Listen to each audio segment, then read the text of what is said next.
अस्सलाम वालेकुम, good morning, welcome to सुनो पाकिस्तान। मैं हूं आपका होस्ट अजीम राना और मेरे साथ मौजूद हैं शहर बानो आवान। उम्मीद है आप सब ठीक होंगे, खैरियत से होंगे और 2 घंटे आप हमारे साथ गुजारेंगे अब, क्योंकि हम आ चुके हैं और हम डिफरेंट और इंटरेस्टिंग स्टोरीज आपके पेश नज़र करेंगे। तो और हम ये उम्मीद और ये तवक्को करते हैं कि 2 घंटे आपके फ्रूटफुल गुजरें। जी हाँ। और आपकी इन्फॉर्मेशन में हम पूरी कोशिश करेंगे कि कुछ ना कुछ इजाफा करके जाएं आज। और वो कुछ ऐसा होना चाहिए कि जिससे उनको देखने में मज़ा भी आए अच्छा। और इन्फॉर्मेशन में इजाफा भी हो। नामों के बारे में सुना है मैंने कि नाम का शख्सियत पे बड़ा असर होता है। बिल्कुल। तो आपको बताएं कि अगर हम बात करें लाइक मुस्लिम वर्ड की, तो सबसे जो फेमस नाम होता है, जो ज़्यादा रखा जाता है, वो मोहम्मद होता है। हाँ जी, क्योंकि ज्यादातर तो सबका फर्स्ट नेम आदमियों में जब हम बात करते हैं तो मोहम्मद होता है। बिल्कुल हाँ। ऐसे ही है। लेकिन हम आपको बताने ये जा रहे हैं कि बरतानिया में एक रिसर्च सामने आई है, मीडिया रिपोर्ट सामने आई है। उसमें ये बताया गया कि 2023 में जो पूरी रिपोर्ट जब उसकी ली गई तो पता चला कि बच्चों के जो नाम रखे गए हैं उनमें मकबूल तरीन नामों की फहरिस्त सामने आई। जब वो फहरिस्त जारी की गई तो उसके मुताबिक साल में सबसे ज्यादा रखा जाने वाला नाम मोहम्मद था। वाह वाह वाह वाह, क्या बात है जी, जबरदस्त। अच्छा, मैंने ये एक चीज नोटिस की है कि मोहम्मद एक ऐसा नाम है कि हर गुजरते दौर के साथ, नो मैटर व्हाट, आप टाइम में जितना भी आगे आते जा रहे हैं, वो उतना ही यूनिक, उतना ही मॉडर्न रहता है। हाँ, और उतना ही प्यारा लगता है। हाँ। यानी इसमें वो कहते हैं ना, कुछ नाम ऐसे होते हैं कि उसके बारे में कहा जाता है कि ये अब नहीं चलते, हाँ, ये पुराने हो बिल्कुल चुके ऐसे ही हैं, है, लेकिन लेकिन इतना खूबसूरत नाम है ये कि ये हर हर दौर दौर में में ही आपको- छा गया है और हर बिल्कुल। दौर में ये पसंद भी किया जाता है। हाँ जी। तो ज्यादातर जो छोटे बच्चे होते हैं जब वो पैदा होते हैं, यानी न्यू बॉर्न, तो उनके नाम जो हैं वो सामने आए हैं। हाँ जी, लेकिन बिल्कुल। फर्स्ट जो उन्होंने नेम बोला था, कि जी सबसे ज्यादा जो फेमस नाम है बरतानिया में वो मोहम्मद है। रखा इसके गया। अलावा जो अली है। मुस्लिम नेम्स जो हाँ। ज्यादा मशहूर हैं उसके बच्चों में, बाद अली है, फिर अब्दुल्ला है, फिर अब्दुल है, फिर मूसा है, फिर अहमद है, यूसुफ, उमर और हमजा इसमें शामिल हैं। और जो न्यू बॉर्न बच्चियां हैं उनके नाम क्या हैं? उनमें सबसे जो ऊपर यानी ज्यादा रखा जाने वाला नाम लैला है। वाह, बड़ा खूबसूरत नाम है। आपको पसंद है नाम बहुत। लैला सरे आपको अपना फहरिस्त नाम रहा। पसंद है? मुझे अपने नाम से बहुत प्यार है। अच्छा। और ये भी मकबूल नामों में से ज्यादातर रखा जाता नहीं, है? ये बहुत कम रखा जाता है। अच्छा। वैसे हमारे पास जो रिसर्च आई है उसमें मरियम, फातिमा, नूर, आयशा और ज़हरा, ये नाम जो हैं वो सरे फहरिस्त रहे हैं जो ज़्यादातर ख़वातीन के बच्चियों के यानी कि रखे गए हैं। लेकिन शहर बानो, आपने एक चीज़ नोटिस की है कि आजकल के दौर में पाकिस्तान की अगर हम बात करें, तो बरतानिया की रिसर्च थी, लेकिन अब ट्रेंड चेंज होता जा रहा है। अब ये वाले नाम ज़्यादा लोग नहीं रखते हैं, अब बड़े फैंसी नाम आ गए। नहीं, लेकिन मजे की बात वाकई, लेकिन जो लोग ये समझते हैं या वो इस चीज़ को रिसर्च करते हैं कि नाम का शख्सियत पे बहुत असर होता है, वो ये वाले नाम ही रखते हैं। हाँ जी, बिल्कुल। क्योंकि हम ये कहीं ना वैसे कहीं हम मुस्लिम हैं और हम इस चीज़ को मद्देनजर रखते हैं कि नाम ऐसा होना चाहिए हाँ जी। जिसका कनेक्शन आपका हो। और मोहम्मद और इतने पाक नाम है, हाँ जी, फातिमा बिल्कुल।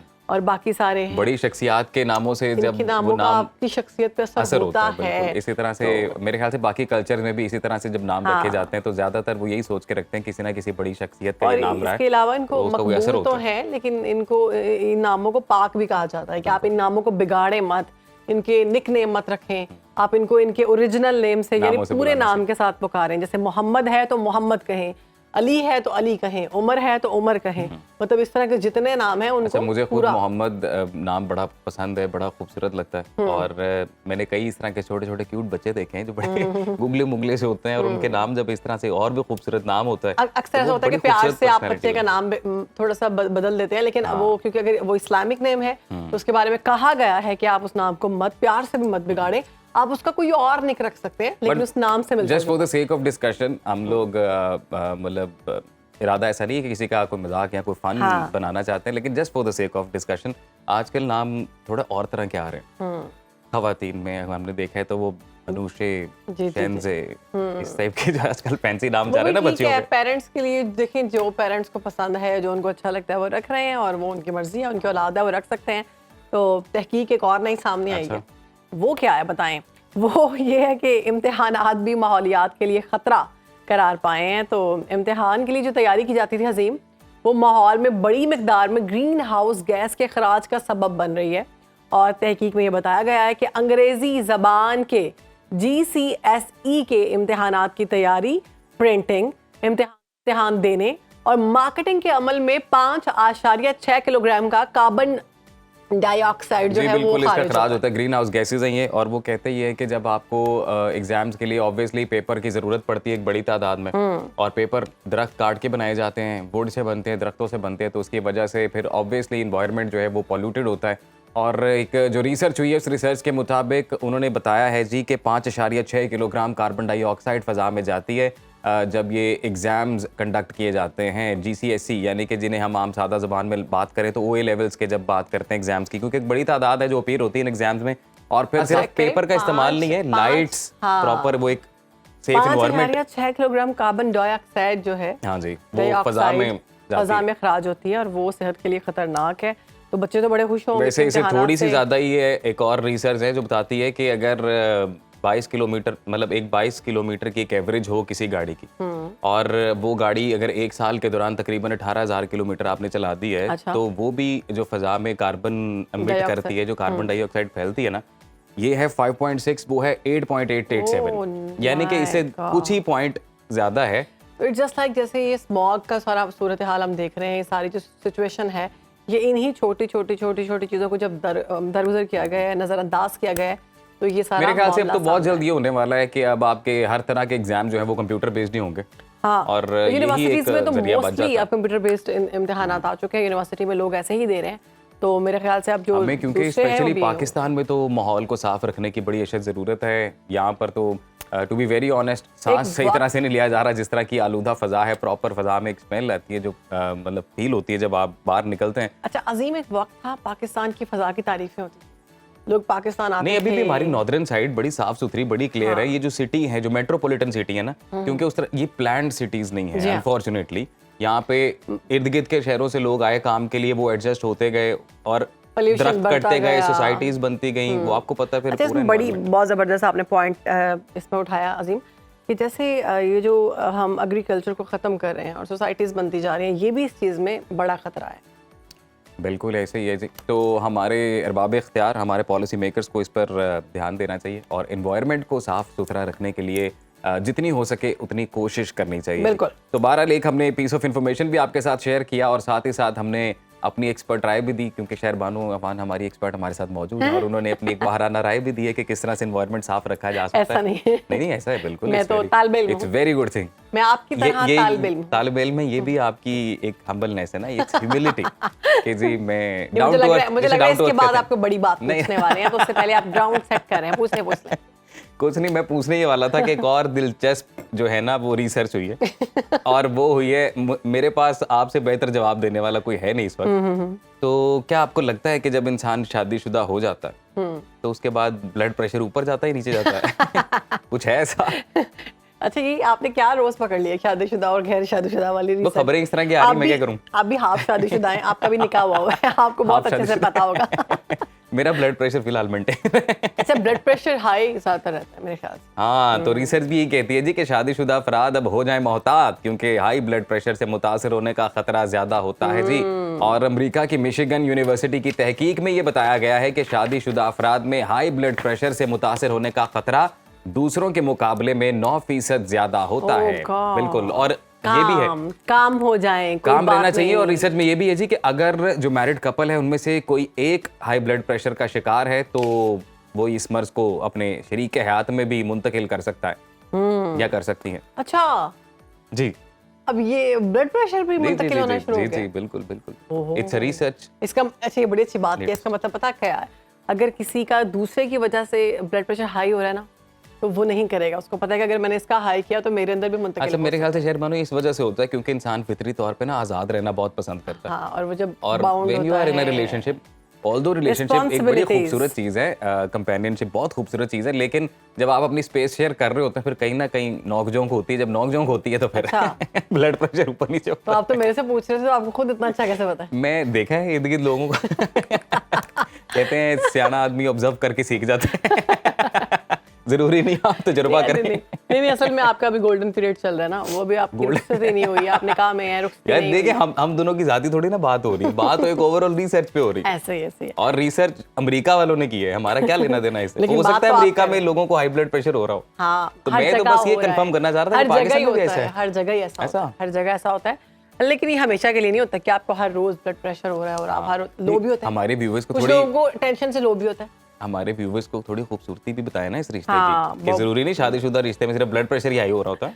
मेरे ख्याल से इस रिश्ते की बातें बहुत हो गई हैं। अच्छा, अब नहीं करनी? टेक्नोलॉजी की बात कर लेते हैं। तो टेक्नोलॉजी की दुनिया में एक अहम खबर ये है कि अब एक ऐसा इंसान नुमा रोबोट तैयार कर लिया गया है जो दीगर रोजमर्रा कामों में भी आपके साथ साथ आपकी हेल्प करेगा। अजीम, नाश्ते में आप अंडे खाते हैं, वो आपको अंडे उबाल के देगा। मैं बस ये रोबोट खरीदने वाला हूँ। वो मैं अंडे ये रोबोट उबालने की खरीदने वाला हूँ। ये सलाहियत कहाँ से रखता है। मिलेगा? मिल जाएगा, बहुत जल्द मिलने वाला है, मार्केट में आ रहा है बस। अच्छा। आप इंतजार करें, 50% ऑफ कब लगता है? नहीं, ये जिस कंपनी ने बनाया ना, मुझे नहीं लगता पाकिस्तान में, पता नहीं कब आएगा। टेस्ला के सीईओ है जी एलोन मस्क, उन्होंने ये मुतारिफ खुद भी कराया। बना लेंगे, बड़े टैलेंटेड है वो, खुद ही बना लेंगे। अच्छा। और बिल्कुल एक्सपर्ट जो एलोन मस्क है, मुझे क्या हो गया, इंसान नुमा रोबोट के नए विजन की वीडियो भी पोस्ट किया उन्होंने। हाँ जी बिल्कुल, और इसका नाम है जी ऑप्टिमस जनरेशन 2। ये रोबोट है और इसकी चलने की रफ्तार को 30% इन्होंने बढ़ा दिया गया है, क्योंकि ये इसका सेकंड वर्जन है। पहले वाले में थोड़ा स्लो था। और वैसे ऑप्टिमस वर्जन से मुझे याद आता है, ऑप्टिमस प्राइम एक बड़ा शानदार कैरेक्टर था, बल्कि है अभी भी। और ट्रांसफॉर्मर एक मूवी है, अगर तो मूवी लवर्स हमारे प्रोग्राम को देख रहे हैं तो वो भी यकीनन उन्हें याद आ गया होगा कि ऑप्टिमस प्राइम भी, वो भी एक रोबोटिक कैरेक्टर है। अच्छा, ये जो रोबोट है वो देखो, वो देखिए, वो दिखाया जा रहा है हाँ किस तरह बिल्कुल, वो अंडा जो है अंडा और वो खुद पैन में डाल रहा है, उठा के उसको पैन में रख के और उसको बॉईल कर रहा और है। अब वो दूसरा काम करने जा रहा है आराम आराम से। अच्छा, इसके अंदर एक तो इसकी स्पीड को उन्होंने बढ़ाया ना शहर बानो, दूसरा इसके अंदर जो उन्होंने टेक्निकल एक चीज मजीद इनहैंस की है ना, वो इसका बैलेंस है रोबोट का, क्योंकि बैलेंस ज्यादा रहे। मशीन जो है उसका बैलेंस रहना बड़ा जरूरी है। इंसान में तो अल्लाह की तरफ से एक बैलेंस है ना, जो चलता है तो बैलेंस मेंटेन रहता है। बिल्कुल। तो रोबोट का ये होता है कि जी चलते चलते कब गिर जाए इसका कुछ पता नहीं होता, तो इसके बैलेंस को मेंटेन रखना बड़ा जरूरी था। तो अब इसके बैलेंस को सेट किया। का सबसे ज्यादा मुश्किल काम जो इनको बनाने में लगा ना, इसको दोबारा से इन्होंने बनाया है। पहले जैसे आपने बताया कि पहले भी इसका एक वेरिएंट आ चुका, अब ये सेकंड वेरिएंट है। तो इसमें उनको सबसे ज्यादा मुश्किल ये हो रही थी कि फिंगर्स किस तरह से अंडे को कैच कैसे करेगा, कैच कर सकती हैं। वो ज्यादा जोर से पकड़ लेती थी, उसके बाद वो फिर फेंक, मतलब गिर भी जाता था अंडा। तो उन्होंने इस चीज को बैलेंस किया, ज्यादा वक्त इस चीज को बैलेंस करने में लगा कि एग कैसे वो पकड़े, कितनी ताकत के साथ वो पकड़े कि वो गिरे भी नहीं और वो टूटे भी नहीं, यानी हाथ में भी। अच्छा, टेक्नोलॉजी कैसे दिन ब दिन इंसान की जिंदगी को आसान बनाने में किरदार अदा कर रही है, ये भी हैरान कुन बात है। जैसे लोग हाउस वर्कर रखते थे, हेल्पर रखते थे, मेरे ख्याल से अब हेल्पर्स की जगह ये रखे जाएंगे। हाँ जी, लेकिन ये हेल्पर्स हर जगह रखे जाएंगे ना, लेकिन इनकी चिक चिक भी नहीं होगी ना। ये रेस्टोरेंट्स में भी हमने देखा है, अब तो रोबोट वेटर्स और वेट्रेसेस अब तो खेतों में काम कर रहे हैं बाकायदा। ये और ये मतलब 10 इंसानों के मुकाबले में एक रोबोट। वैसे शहरबानो, इस तरह के कॉन्सेप्ट पे ना एक मूवी भी आ गई हुई है, मुझे मेरे ध्यान में ना मूवीज आ जाती हैं इस तरह के कॉन्सेप्ट को देखते हैं मुझे। लेकिन मुझे ऐसा टाइम आ जाना इंसान शादी भी ना रोबोट से करने लग पड़े, क्योंकि इनके ना मूड स्विंग्स होते हैं ना इनकी कोई डिमांड्स होती हैं, तो सही नहीं है रोबोट के साथ आप जिंदगी गुजारें। लेकिन ये हो जाएगा, जाओ, मैं कह रहा हूँ एक वक्त आएगा ये हो जाएगा।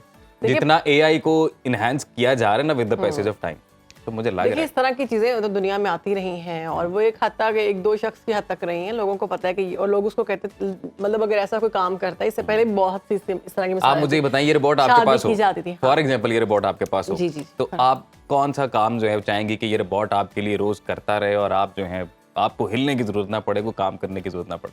हाँ, मैं चाहूंगी मुझे ब्रेकफास्ट बना के दे।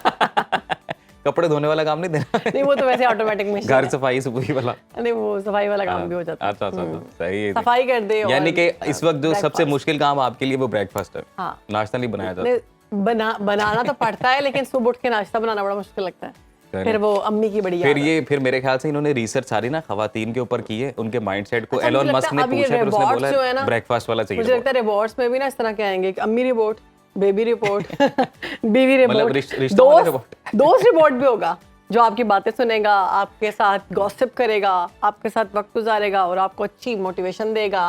तो ये रिपोर्ट्स है ना, बहुत अच्छी बात है जी। तो टेक्नोलॉजी जब तक इसका इस्तेमाल इंसान की ज़िंदगी को आसान और बेहतर बनाने में हो रहा है, तब तक हम भी इस काविश में सबके साथ हैं। बस ये टेक्नोलॉजी इंसान के लिए वबाल जान ना बने। इंसान को भी चाहिए कि अपने आप को अपडेट रखे टेक्नोलॉजी के साथ मुकाबला करने के लिए। बिल्कुल। और अब हम कुछ तारीखी बात करते हैं, तो फिल्मी कार्टून के मौजद हैं वॉल्ट डिज्नी।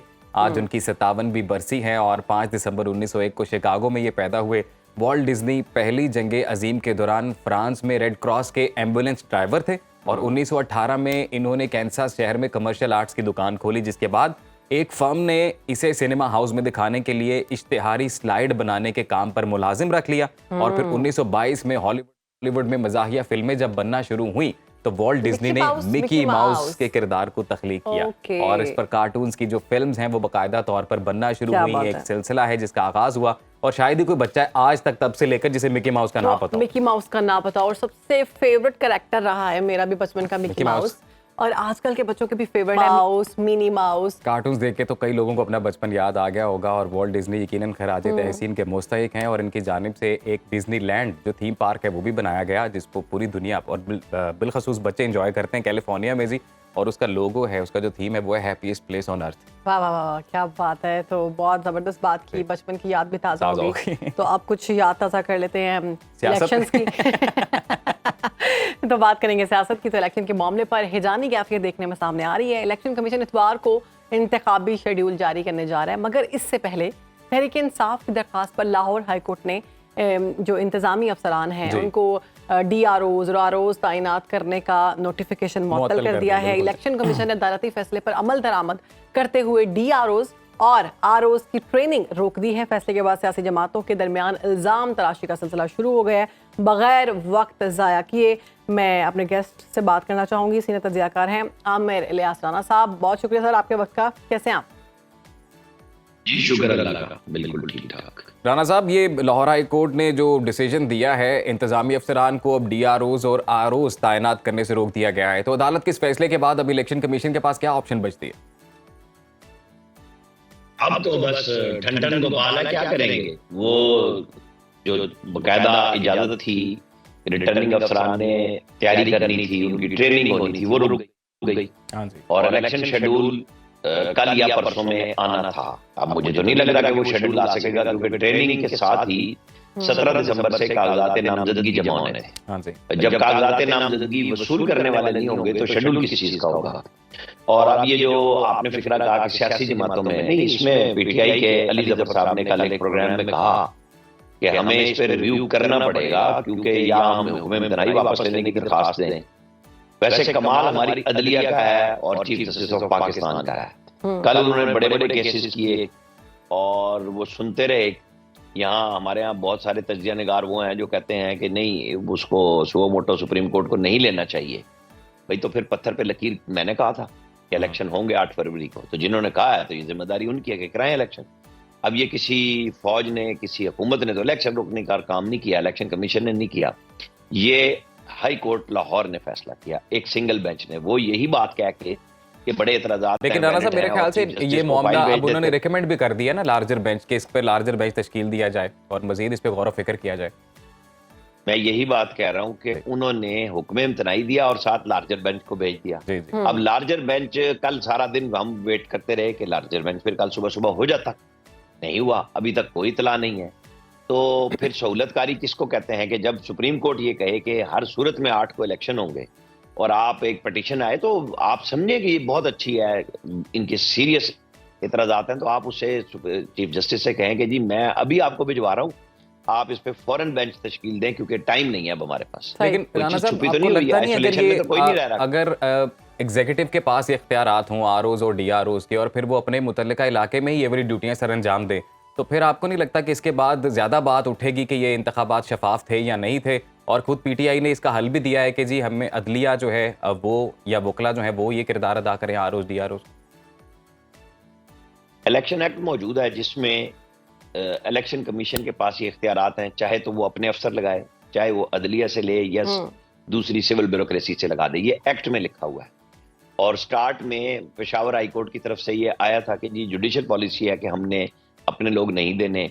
रिलक्टेंसी पहले शो की गई थी लाहौर हाई कोर्ट की तरफ से भी, तो वो या तो कहते हैं ना रजिस्ट्रार को, लाहौर हाई कोर्ट के जज, मौजूद जज, वो कह देते हैं कि जी इनको लिस्टें दें फौरी तौर पे। और हमारे डिस्ट्रिक्ट एंड सेशन जजेस और सिविल सीनियर सिविल जज सब लोग ये फरीदा अंजाम देंगे। हुक्म इम्तनाई का मुझे तो समझ नहीं आया कि फिर PTI के अंदर एक बहस शुरू हो गई है कि भाई हमारी दरखास्त क्या थी, हुक्म इम्तनाई नहीं था। वो जिन्होंने किया, इस्लामाबाद हाई कोर्ट का ये फैसला है, नून league peoples party Tehreek Insaf को इसका इल्जाम दे रहे हैं कि वो राह फरार इख्तियार कर रहे हैं इलेक्शन से। DROs और ROs से मुतालिक अदालत का फैसला है, तो तहरीक इंसाफ कैसे जिम्मेदार है? ये हुक्म इम्तनाई आपके ख्याल में किसने लिया है लाहौर हाई कोर्ट से? अगर आप मुझे बता दें तो फिर इस बात का जवाब मैं दे सकता हूँ। क्या ये PTI की पिटीशन नहीं है? अबू सलमान न्याजी ये नहीं कह रहे कि उमैर न्याजी ने जो केस किया है वो इमरान खान साहब के इंस्ट्रक्शंस पे किया है। अब या तो हुक्म इम्तनाई की बात ना करते, वो ऑर्डर की बात करते कि हमें सिर्फ ये ऑर्डर चाहिए कि आप ये अफसर लगाएं ताकि हमारी मर्जी के इलेक्शन हो जाए। आपको नहीं पता कि जब डिस्ट्रिक्ट एंड सेशन जजेस पहले लगे थे 2013 में, जरदारी साहब ने सबसे पहले कहा रहा जी ये आरओज का इलेक्शन है। 2018 के इलेक्शन को सबने मुतनाज़ा कहा, पीटीआई ने ओके कहा। तो क्या बाकियों का राइट नहीं है सियासी जमातों का? क्योंकि या तो बैठ जाते खान साहब कोई ऐसे इंतजाम अपने वजारत उज़्मा के दौर में कर जाते कि किस तरह इलेक्शन एक्ट के तहत हर चीज शफाफ होगी। जो चीज उसमें मौजूद है इलेक्शन कमीशन ने उस पर जाना है। इलेक्शन कमीशन ने तो कल पूछ लिया ना वहां चेयरमैन पीटीआई से भी कि ये आपने क्या दरखास्त दी और क्या हुआ है, और वहां पे फिर वो बोले अली जफर साहब कि नहीं मुझे तो नहीं पता था, मैं तो सुप्रीम कोर्ट में था। हालांकि वो सुप्रीम कोर्ट में सुबह थे, सारे मीडिया पे रात को ये खबर चल गई थी 11:15 बजे के करीब शायद, जब लाहौर हाई कोर्ट के मुअज़्ज़िज़ जज का ये हुक्म इम्तनाई सामने आया था। तो ये इस तरह नहीं आप कर सकते कि राना साहब इंतखाबी मुहिम शुरू हो गई है। तहरीक इंसाफ पर तनकीद के अलावा हम देख रहे हैं ना पीपल्स पार्टी के पास कोई बयानिया है ना नून लीग के पास। इन पिछले 16 माह की अगर बात की जाए तो अपनी कारकर्दगी पर कोई बात नहीं कर रहा। दोनों जमातें अभी तक मजबूत इंतखाबी बयानिया लाने में नाकाम नजर आ रही हैं। ऐसा क्यों? ऐसा इसलिए कि सारे सोशल मीडिया के बयानिए में बह रहे हैं ना। क्या पीटीआई ने अपने बयानिए में कहीं पे कहा कि हमने 3.5 साल में 38 महीने की हुकूमत में मरकज में ये किया और 9.5 साल की हुकूमत में केपी में हमने ये कारनामे अंजाम दिए? बयानिया तो किसी का भी नहीं है। फिर हम किसी एक को नहीं कह सकते कि वो पीपल्स पार्टी और नून लीग पीटीआई पे ब्लेम कर रहे हैं। आप मुझे बता दें उन्होंने कब कारकर्दगी बताई है? उन्होंने जो इंतखाबी मंशूर में वादे किए थे, पीआईए, स्टील मिल, इन सबको 100 दिन में उन्होंने सेट कर देना था, बेच देना था या चला देना था। कोई की बात? हमें तो ये अवाम की बात कोई नहीं कर रहा ना। एक मिनट अवाम, अब आप मेरी बात को सुन लें तामुल के साथ। अवाम का ही सवाल आप कर रही हैं ना। जी। उन्होंने कोई बताया कि हमारे ऊपर मीडिया पे पाबंदी थी कि आपने 6 महीने बात नहीं करनी, आपने 1 साल बात नहीं करनी, आपने सिर्फ अच्छा दिखाना है। तो दिखा लिया अच्छा।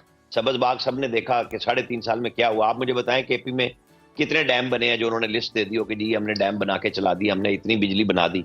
उन्होंने कितनी यूनिवर्सिटियां और हॉस्पिटल्स केपी में बनाए जहां 9.5 साल इसकी एक तोजी देते हैं चेयरमैन पीटीआई, और वो ये कहते हैं कि इत्तेहादी हुकूमत ही चूंकि और इत्तेहादियों ने सिर्फ ब्लैकमेल किया दौरे इक़्तिदार में और कुछ नहीं किया। मैंने सवाल किसी को कहना पड़ता था कि इनको लेके आए। जब आप गंदम और सवाल चना बना रहे हैं, मैंने केपी में कहा फिलहाल 9.5 साल पे वहां पे किसके साथ हुकूमत थी? उनकी 2/3 अक्सरियत थी।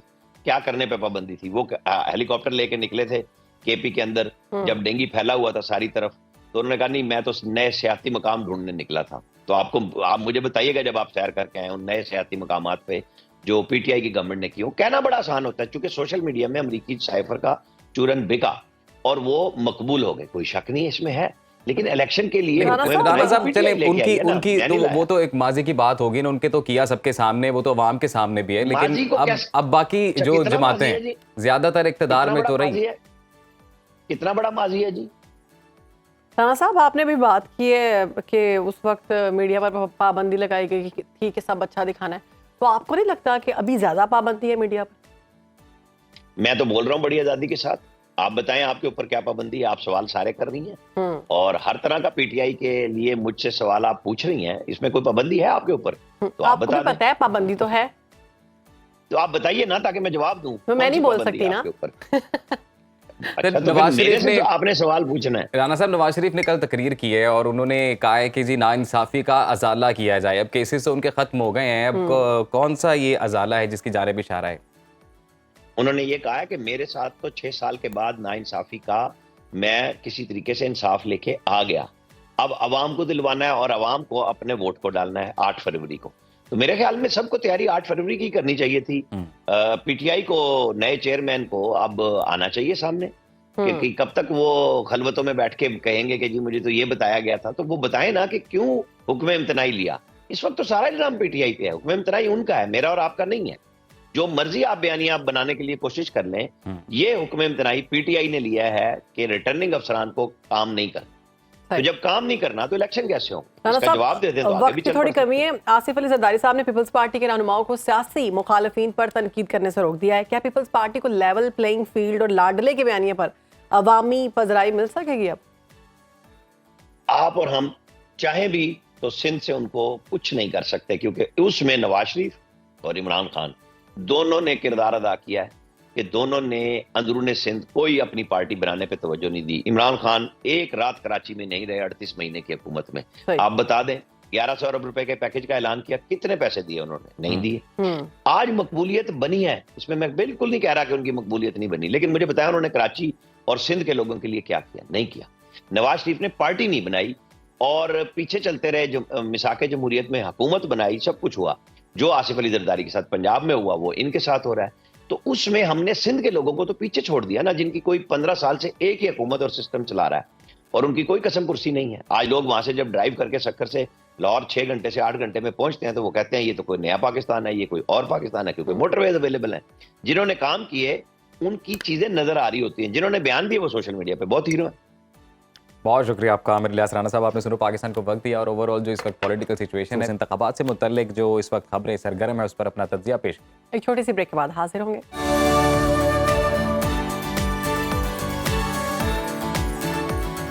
तो व्यूअर्स, प्रोग्राम में आगे बढ़ते हैं, बात करते हैं गजा जंग की। तो अक़वाम मुत्तहिदा की जनरल असम्बली की करारदाद भी सहूनी रियासत को लगाम ना डाल सकी। इसराइली फौज की जानिब से गजा पट्टी में वहशतनाक बमबारी ताहाल जारी है और गुज़िश्ता 2 दिनों में 400 से ज़ायद हमले किए गए हैं, जिसमें 300 से ज़्यादा फ़लस्तीनियों को शहीद कर दिया गया है। इसराइली टैंकों और बुलडोजर्स ने जबालिया के कब्रिस्तान को रौंद डाला है, सैकड़ों कब्रें मिस्मार कर दी गई हैं। सहूनी दरिंदगी पर अमरीका को भी इसराइल के खिलाफ बोलना पड़ गया है और अमरीकी सदर जो बाइडन ने ये खबरदार किया है कि आम शहरियों की हलाकत से इसराइल आलमी हिमायत खो रहा है। बिला इम्तियाज कार्रवाइयों को रोकना होगा। दूसरी जानिब ऑस्ट्रेलिया, कनाडा और न्यूजीलैंड ने भी मासूम फ़लस्तीनियों की हलाकत पर तशवीश का इजहार करते हुए पायदार जंग बंदी का मुतालबा कर दिया। इसी पर बात करेंगे, हमारे साथ मौजूद हैं आलमी अमूर के माहिर हैं अब्दुल सत्तार साहब। बहुत शुक्रिया सर आपके वक्त का। गजा पट्टी की बात की जाए तो सेहूनी फौज की वहशतनाक बमबारी जारी है। इसराइल जब चाहे, जिसे चाहे, जिस वक्त चाहे मासूम फ़लस्तीनियों को निशाना बना सकता है। तो इस बात का कोई तोड़ है? कोई इनको रोक सकता है या फिर ये सिलसिला ऐसे ही चलता रहेगा? देखिए, दुनिया के स्टेज पर बास टाइम आलमी ताकतें अपनी ताकत का मुजाहिरा करने के लिए और दूसरी ताकतों को इररेलेवेंट दिखाने के लिए भी इस तरह के मामला करती हैं, जैसे कि अभी इसराइल ने किया है और उसको पूरी मगरिब और अमरीका की हिमायत हासिल है। अगर आपको याद हो कि जब पहली गल्फ जंग हुई थी 90 की दहाई के शुरू, तो उस वक्त सोवियत टूट रहा था और अमेरिका ने बुनियादी तौर पर इराक पर रुथलेस बम्बार्टमेंट करके ये दिखाया था कि अब वो दुनिया का सुपर पावर है और उसके मामले में रशिया बिल्कुल बेबस रहा था। बिल्कुल इसी तरह यूगोस्लाविया पे जब नेटो ने हमला किया तो रशिया की वहाँ मुदाखलत नहीं रही। इवन एक मरहले पे चाइनीज़ एम्बेसी पर भी वहाँ पर हमला किया गया और उसमें भी लोग हलाक हुए। तो अमेरिका ने ये दिखाया कि ये अब यूनिलैटरल, अब ये जो है यूनिपोलर वर्ल्ड है जिसमें वो मास्टर है। तो अमेरिका ने ये दिखा इसराइल जिस तरह ब्लैंक चेक इसमें मिला है, जिस तरह उन्होंने तबाही की, 18,000 से ज़ायद फ़लस्तीनी शहीद हो गए, 50,000 से ज़्यादा ज़ख्मी हो गए, 80% से ज़्यादा फ़लस्तीनी जो है वो होमलेस हो गए हैं। तो अब बज़ाहिर ये लगता है, हालात व वाक़यात ये बता रहे हैं कि गज़ा के साहिली इलाकों में जो 1 ट्रिलियन क्यूबिक फीट गैस है, उसके हवाले से बेसिक इरादा जो है उस पर कब्ज़ा करने का है और फ़लस्तीनियों को धकेलने का है कि किसी भी तरह वो सिनाई डेजर्ट या इजिप्ट में उनको धकेल दिया जाए। एक दफ़ा फ़लस्तीनी अगर वहाँ पर चले गए तो उनके लिए आना मुश्किल हो जाएगा। तो इस हवाले से दूसरा नकबा है, एक 1948 में नकबा था जब फ़लस्तीन ज़मीनों पे कब्जा किया गया और ये बज़ाहिर लगता है कि ये दूसरा नकबा है। उस नकबा में भी तकरीबन 15,000 से ज़्यादा कहा जाता है कि फ़लस्तीनी हलाक ज़ख्मी हुए थे और 7,50,000। साहब ये कहिएगा इस जंग को रोका कैसे जाए?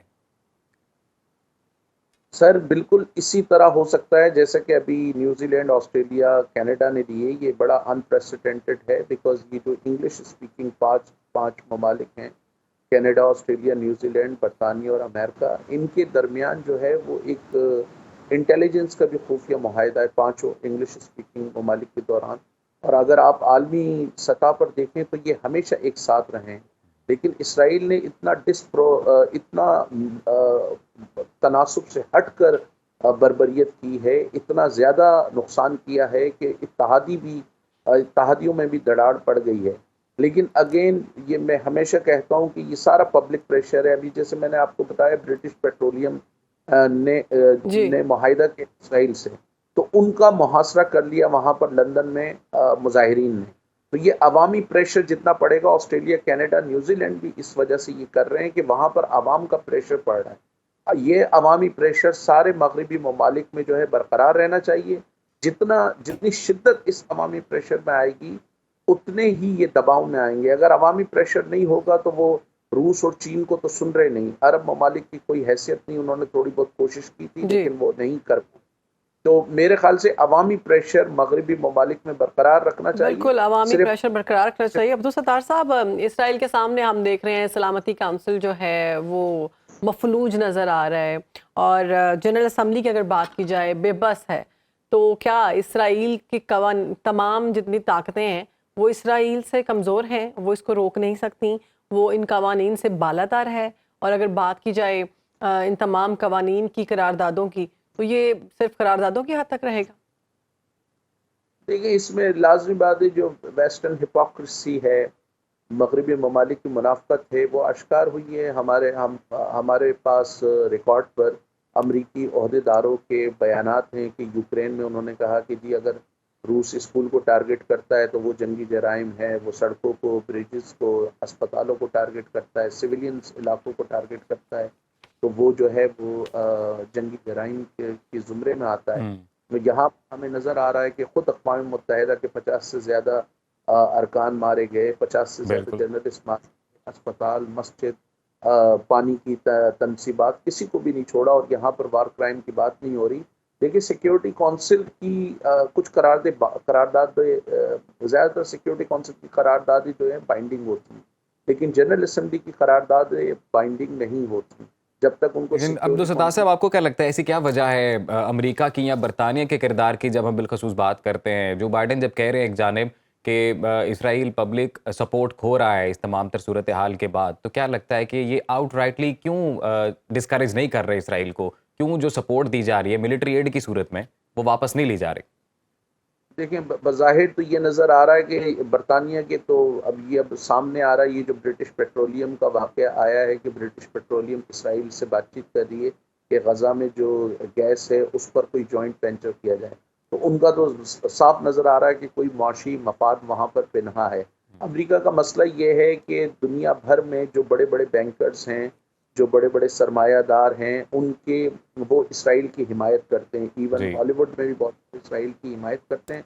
तो ओवरऑल दुनिया में जो ताकतवर पर्सनैलिटीज़ हैं, ताकतवर कंपनीज हैं, वो इसराइल के साथ हैं। इसलिए अमेरिका को भी उनके साथ जाना पड़ता है। मुस्लिम ममालिक भी बहुत ताकतवर हैं, इनके पास भी एक, अगर चाहें तो वो मोनोपोली यूज़ की जा सकती है। उसमें नहीं, अगर आप दुनिया की टॉप 500 कंपनीज की बात करें तो सऊदी अरामको के अलावा उसमें कौन सी आपको मिलेगी? सारी वहाँ पे मिलेंगी। दुनिया का जो सबसे ताकतवर मिलिटरीली, अमेरिका के 150 से ज़ायद ममालिक में इस वक्त 800 मिलिट्री बेस। अमेरिका के जो है वो $700 बिलियन से ज़्यादा का उनका डिफेंस बजट है। दुनिया का कोई ऐसा कोना नहीं है जहाँ पर अमेरिका की जो है वो प्रेजेंस ना हो, जहाँ पर नेटो की प्रेजेंस ना हो। तो ताकत का सरचश्मा वहाँ पर है। मुस्लिम ममालिक इस वजह से भी एक प्रॉब्लम है कि मुस्लिम ममालिक साइंटिफिक टेक्नोलॉजी में बहुत पीछे हैं। मुस्लिम ममालिक जो है वो इंडस्ट्रियल टेक्नोलॉजी में बहुत पीछे हैं। अब आप देखें ना, G8 में उठा के देख लें, कोई मुस्लिम ममालिक नहीं है। सर, फिर तो सोवरेनिटी का कोई कॉन्सेप्ट ही नहीं रहा, फिर तो माइट इज राइट वाली ही बात है। फिर तो ये इंटरनेशनल ऑर्गेनाइजेशन जिसमें UN भी शामिल है, इनका भी कोई पुरसाने हाल नहीं। देखिए, एक यूनानी फलसफी ने कहा था कि ताकत का इंसाफ का मतलब ये है कि वो ताकतवर के मफादात का तहफ़्फ़ुज़ करे, और दुनिया में ये बड़ी रेलेवेंट है। एक और यूनानी कहावत थी कि इंसाफ एक ऐसा जाला है जिससे ताकतवर चीर के निकल जाता है और कमज़ोर उसमें फंस जाता है। तो बुनियादी तौर पर यही है कि जब आप जंगी जराइम की बात करते हैं तो आपने सर्बिया के रहनुमाओं को जंगी जराइम में घसीटा, आपने सूडान के लोगों को घसीटा, रवांडा के लोगों को घसीटा, लेकिन इजराइल को आप नहीं घसीट रहे, जिसने जो है वो मुख्तसर इजराइल को आप घसीट भी नहीं रहे, और आप जितने इंसानी हकूक़ के कवानीन के अलंबरदार हैं वो भी खामोश तमाशाई बने हुए हैं। तो अब्दुल सत्तार साहब, इसराइली फ़ौज ने हमास की सुरंगों में पानी फेंकना शुरू कर दिया है, समंदरी पानी। तो क्या लगता है ऐसी सूरत में हमास मुकाबला कर पाएगी? नहीं देखें जी, ये तो अब बड़ी हमास के 7 अक्टूबर के वाक़े पे भी बहुत ज़्यादा तनकीद हो रही है। ये कहाँ की लॉजिक है कि आप 1000-2000 अगर फ़लस्तीनी जेल में हैं तो उनके लिए आपने 18,000 फ़लस्तीनी एक बहरहाल वो आप जंगी नुक्ता नज़र से देखेंगे तो वो अनप्रोवोक्ड अटैक था ना। तो उसमें अब लाजिम बात है विदिन हमास भी बहस होगी, फ़लस्तीनी ग्रुप्स में भी बहस होगी। एक तो बज़ाहिर ये लग रहा था कि जब 7 अक्टूबर को इन्होंने हमला किया था कि इनकी वाकई कोई तैयारी है, अगर इनको टनल्स बनानी थी तो कोई टनल्स ऐसे बनाते जिसमें आम फ़लस्तीनियों को भी पनाह मिल सकती और उनकी और लेकिन हमास के तर्जुमान ने ये बड़ा क्लियरली कहा वो हमारी जिम्मेदारी नहीं है, वो अक़वाम मुत्तहिदा की जिम्मेदारी है लोग। तो उससे लोगों में बड़ी बदली फैली है। लेकिन on the other hand Hamas की कुछ हलकों में गज़ा में स्पेशली पॉपुलैरिटी भी बूस्ट हुई है। कोई 38 से उठ के वो 44 तक चली गई है और वहाँ पे भी जो मगरबी किनारे उसमें ही बढ़ी है। लेकिन ये फ़लस्तीनी सर्कल्स में ये भी बहस हो रही है कि इस जो 7 अक्टूबर का हमला था उसका जो रैशनल था वो कहाँ तक लॉजिकल है, उसकी जो तौजी थी, उसकी जो हुज्जत थी वो कहाँ तक लॉजिकल है। तो ये आने वाले बिल्कुल अब्दुल सत्तार साहब, मुद्दा ये है कि अगर तो कहीं वायलेंस हुई है दुनिया में, हम तो आउटराइटली इसको कंडेम करते हैं। इंसान कहते हैं कि एक इंसान की जान पूरी इंसानियत की जान का नुकसान है, लेकिन इसका ये मतलब तो नहीं कि निहत्ते जो बच्चे हैं, बुजुर्ग हैं, उनके ऊपर आप अंधाधुंध बमबारी कर दें। ये तो कोई हल नहीं है। बहरहाल आपका बहुत शुक्रिया सर, आपने सुनो पाकिस्तान को वक्त दिया और इस वक्त जो गज़ा में सूरत हाल बनी हुई है उस पर अपना तज्जिया। और बात वही है कि जी हमारी भी दुआ है हमेशा की तरह के बेटर सेंस प्रिवेल करे और ये जंग बंद हो ताकि जो निहत्ते और मासूम फ़लस्तीनियों का खून बह रहा है वो अमन से अपने घरों में रह सके। बिल्कुल। एक छोटी सी ब्रेक के बाद हाजिर होते हैं।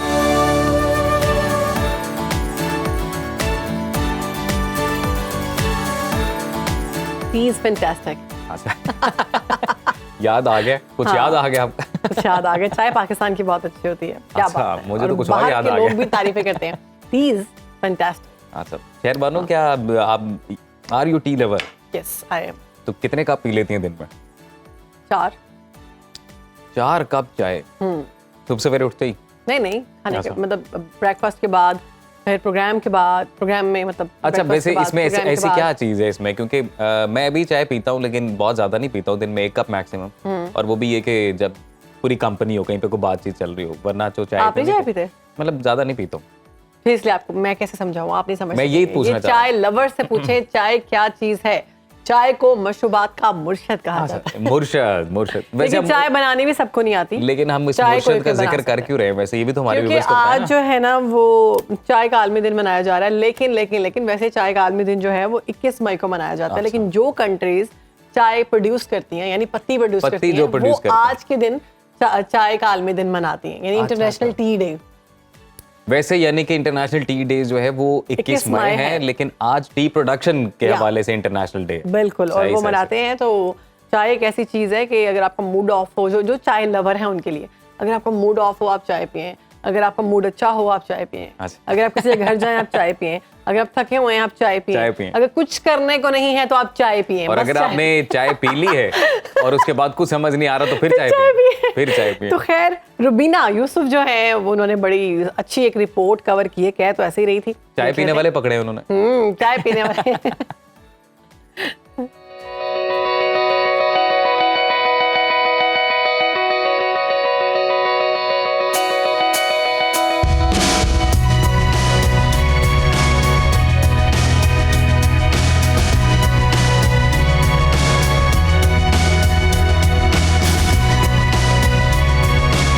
कभी कभी मेरे दिल में ख्याल आता है कि चाय ना होती तो क्या होता। चाय ना होती तो सुबह ना होती, चाय ना होती तो शाम ना होती, चाय ना होती तो बिस्किट्स ना होते, चाय ना होती तो दोस्त ना होते, चाय ना होती तो यादें ना होती, चाय ना होती तो थकान बढ़ जाती। चाय ना होती तो क्या होता, इसका जवाब लोगों से जानते हैं।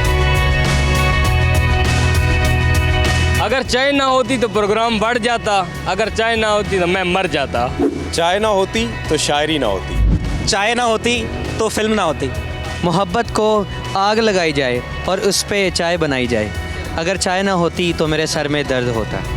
जिंदगी वही जीते हैं जो 40 डिग्री में भी चाय पीते हैं। दिल को बहलाने के लिए कुछ तो चाहिए, चाह ना सही चाय ही सही। चाय ना होती तो गैदरिंग्स ना होती। अगर चाय ना होती तो सर में दर्द होता।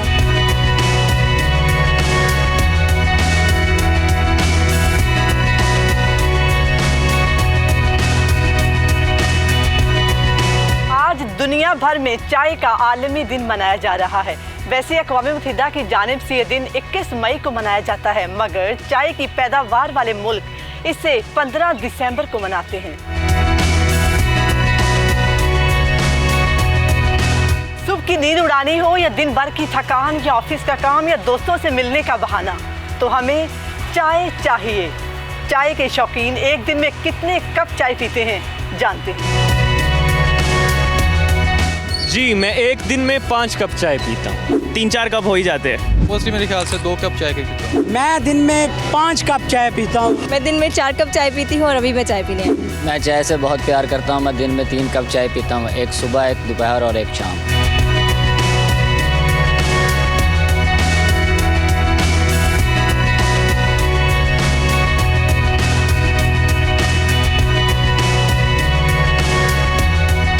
का मजा भी तभी आता है जब आप किसी भी लम्हे को स्नैक से जोड़ देते हैं।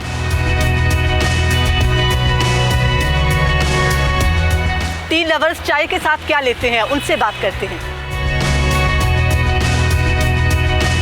मैं चाय के साथ समोसे खाता हूँ। चाय पीता हूँ और मैं उनके साथ फ्राइज और बिस्किट्स खाता हूँ।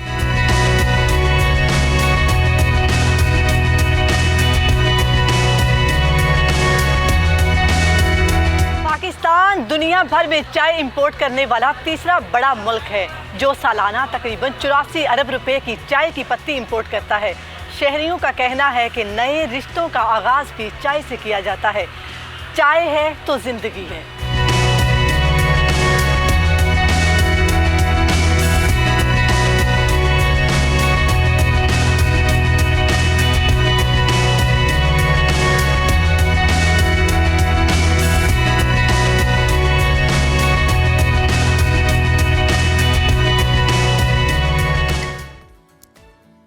वाह वाह वाह, रुबीना ने तो कमाल रिपोर्ट तैयार की है भाई।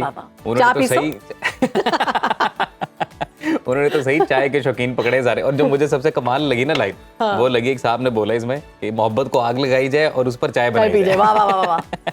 वो मैं कह रही थी मैं क्या लाइन बोलूं, फिर मैंने कहा चाह नहीं थे कख नहीं। चाह नहीं थे कख नहीं। मुझे चाह से याद आया, चाह के लफ्ज से याद आया, चा चा चा। तो अजीम आज से फिर आप तौबा कर दें कि आपने, मैं तौबा कर रहा हूँ, मैं आइंदा कभी चाय नहीं पीऊंगा। चाय पीनी है। मैं तौबा कर रहा हूँ, मैं कभी चाय नहीं पीऊंगा। मैं तो ये सोच रहा हूँ बेज़ौक लोग होते हैं जो चाय नहीं पीते, मैं ये समझती हूँ। जो चाय लवर हैं नहीं, बेज़ौक लोग नहीं होते, इन्हें अपने मैदे से बड़ी मोहब्बत होती है। हमारा तो कभी अल्लाह का शुक्र है मैदा खराब नहीं हुआ। 5-6 कप चाय पीते हैं यार। ये बात नहीं है, आप अपने बहाने आप चाय पे मत डालें मैदे के। अच्छा आपका स्टमक वैसे ही खराब था। चलिए जी, अब बहुत हो गई चाय। अब हम आगे बढ़ेंगे और बात करेंगे, क्योंकि हमारा जो सेगमेंट है एक हम ट्रिब्यूट देते हैं अपने लेजेंड्स को। तो आज बात करेंगे उर्दू और सिंधी ड्रामों के नामवर फनकार फरीद नवाज बलोच साहब की, जिनको मद्दाहों से बिछड़े 22 बरस बीत चुके हैं। उनका शुमार कराची पीटीवी के सीनियर अदाकारों में होता था और उन्हें संजीदा और मज़ाहिया किरदार अदा करने में महारत हासिल थी। और यासिर नवाज जो आप देख रहे हैं, ये उनके वालिद बिल्कुल उनकी शक्ल के हैं जी। बिल्कुल। तो और यासिर नवाज जो अपने वालिद पे हैं। आपने शहरबानो देखे हैं इनके प्लेस? नहीं, मैंने नहीं देखे, लेकिन मैंने आज उनको देखा है और मुझे लग रहा है कि बिल्कुल अपने जो उनके बेटे हैं यासिर नवाज, वो अपने वालिद की शक्ल के हैं और बोलने का अंदाज भी बिल्कुल वैसे। नो डाउट बड़े वर्सेटाइल एक्टर। और सुनो पाकिस्तान की जानिब से उनके लिए ट्रिब्यूट फरीद नवाज बलोच। और 22 साल बीत चुके हैं इन्हें अपने मद्दाहों से बिछड़े, और इन्होंने कई मशहूर ड्रामा सीरीज़ में अपने अदाकारी के जौहर दिखाए हैं।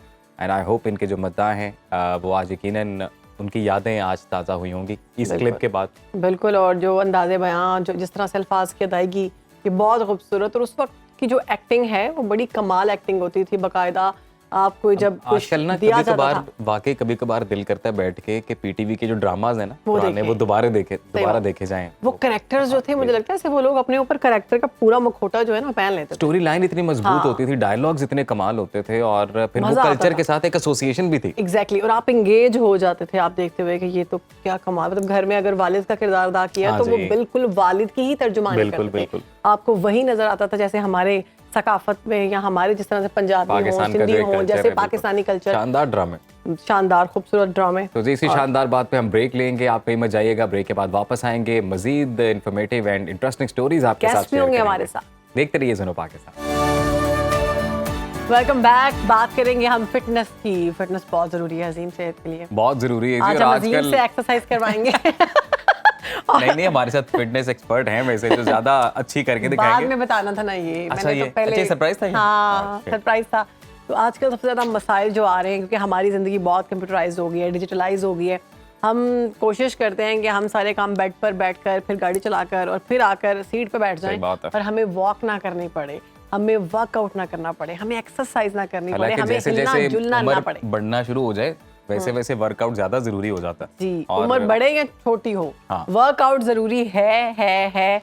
माने जिंदगी में थोड़ी सी आप कोशिश करनी पड़ेगी, थोड़ी सी मेहनत करनी पड़ेगी, कुछ 10, 15, 20, 30, 40 मिनट निकालने पड़ेंगे। तो आजकल जो सबसे ज्यादा मसाइल सामने आ रहे हैं वो है कमर दर्द के। कमर दर्द का मसला जो है वो आयरो सामने आता है, और तभी एक रिपोर्ट सामने आई है, और रिपोर्ट के मुताबिक ये बताया गया है कि हर 5 में से 4 अफराद को उम्र के किसी भी हिस्से के दौरान कमर दर्द का मसला हो सामना सकता है। करना पड़ता है जी। और शहर भानु, हमने ये भी देखा कि स्टार्टिंग में ना ये बड़ी कम लगती है आपको ना, बिल्कुल हल्की हल्की सी पिंच टाइप फील होती है, लेकिन with the Exactly. Passage of time जैसे जैसे वक्त गुजरता है तो फिर आप हालत, इसको नॉर्मल लेते हैं स्टार्ट में। हाँ स्टार्ट में उसके बंदा बाद नॉर्मल फिर लेता खतरनाक हो है जाता है। एग्जैक्टली। और फिर जैसे जैसे उम्र बढ़ रही होती है, जाहिर है हड्डियां कमजोर हो रही होती हैं, तो फिर दर्द बढ़ना शुरू हो जाता है। और ये दर्द किस तरह से जा सकता है एक्सरसाइज करते हुए, और कौन सी डाइट हम करें तो तब भी इस दर्द पे काबू कर सकते हैं। इसके लिए हमारे साथ फिटनेस एक्सपर्ट मौजूद है हाफिज खालिद साहब। वैसे तो किसी तारुफ के मोहताज नहीं है सर, कैसे हैं आप? शुक्रिया, फाइन जी, अल्हम्दुलिल्लाह। आप हर वक्त ऐसे फ्रेश, तरोताज़ा और इतने हैप्पी मूड में कैसे रहते हैं? माशाल्लाह।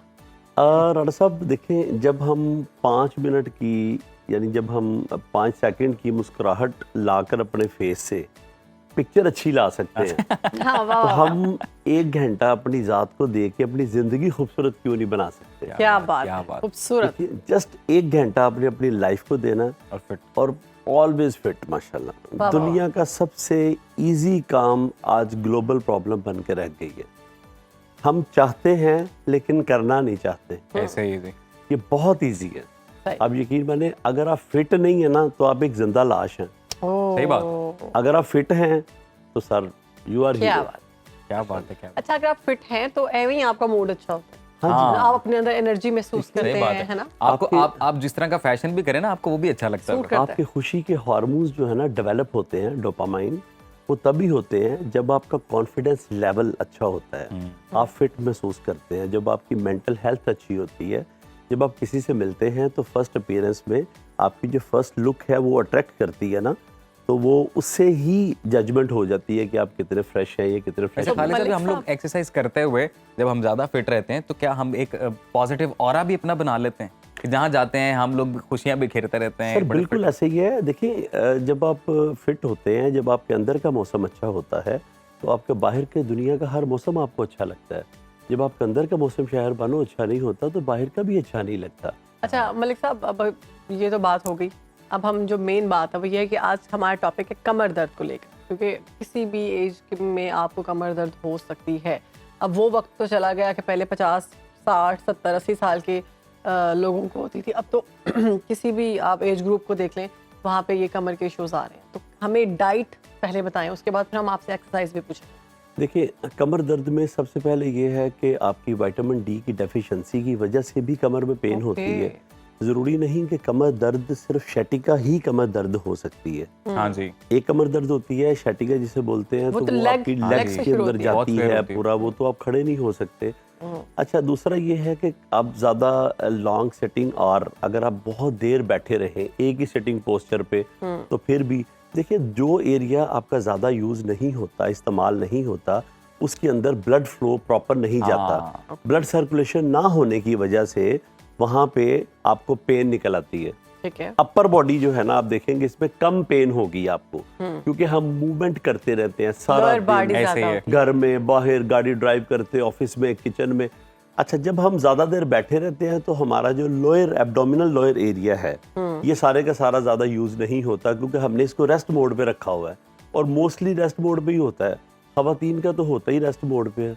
तो क्या कैसे कह दिया आपने, खवातीन ज्यादा काम खवातीन नहीं करती हैं मलिक साहब, यानी कि एक तो है कि हम लोग वर्कआउट नहीं करते, बैठे रहते हैं, जिसकी वजह से हम ज्यादा वॉक वगैरह नहीं जब करते, तो तब ये पेन निकल सकती है। बिल्कुल पेन निकल सकती है। सेकेंडली स्ट्रेस लेने से ये खाना कौन सा लेना चाहिए, खुराक के बारे में खाना कौन सा लेना चाहिए?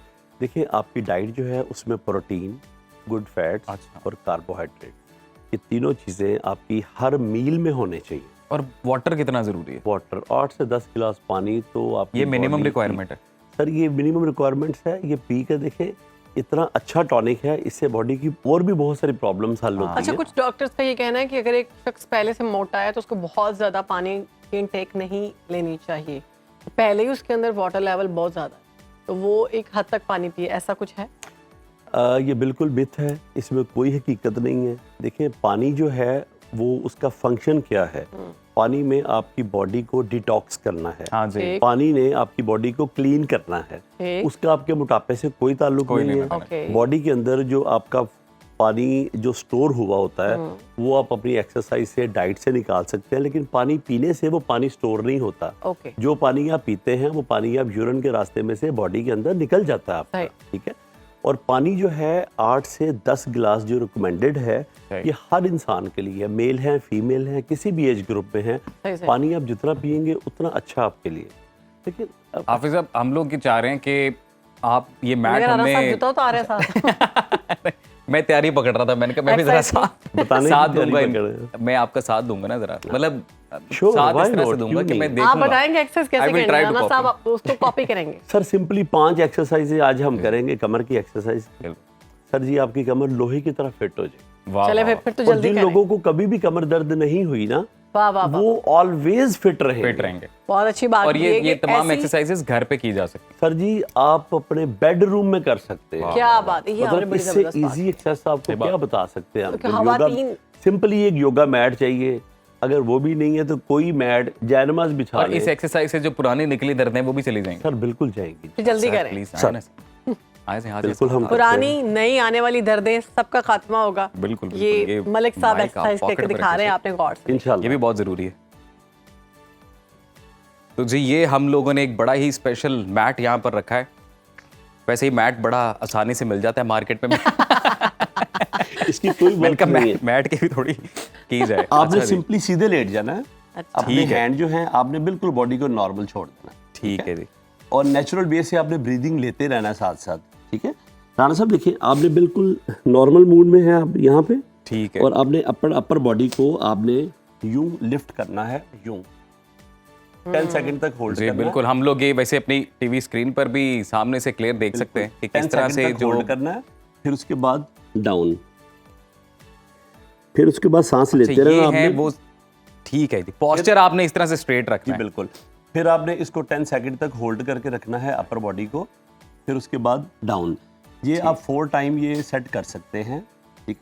और उसके बाद राणा साहब देखें, हम बिल्कुल नॉर्मल यूँ लेटे हुए हैं, रिलैक्स हैं, और हमारी एक टांग जो है ये इसको 30 से 40 डिग्री तक हमने उठा के रखना है, और कोशिश करनी है 10 सेकंड तक होल्ड करके रखना हमने। फिर दूसरी, अच्छा पूरी, जी बिल्कुल।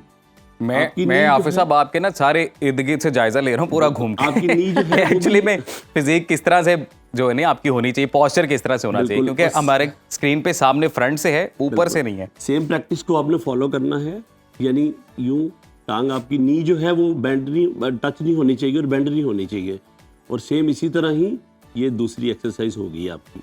अच्छा हाफिज साहब, ये भी साथ बताएं कि कितने रैप्स, कितने सेट, ये वाला भी आपकी रेपिटेशन जो है वो 15 to 20 होगी। शुरू स्टार्ट में नहीं होगी, 5 से 10 भी कर लेंगे तो एनफ है आपके लिए, लेकिन जैसे जैसे प्रैक्टिस होती जाएगी वैसे वैसे आप इसको बढ़ाते जाएंगे। मतलब 3 सेट इसके हम लोगों ने 15-15 के उसके, आप 4 सेट इसके परफॉर्म कर सकते हैं। सही। और ये 2 एक्सरसाइजें हमारी कंप्लीट हो। मलिक साहब, लेडीज भी ऐसे कर सकती हैं, और मेल है फीमेल है, किसी भी ग्रुप के सभी लोगों के लिए ये ठीक है।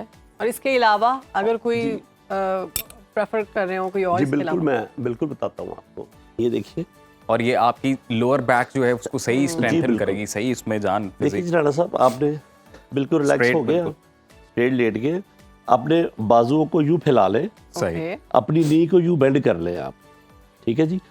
अब आपने आपके जो नी है इसको अगर आप राइट पे स्ट्रेच दे रहे हैं तो आपकी नेक जो है वो लेफ्ट पे होगी, अपोजिट डायरेक्शन। यानी कि कमर पूरा जो है वो मुड़ जाए, पूरी ट्विस्ट हो। इसको ट्विस्ट करना आपने।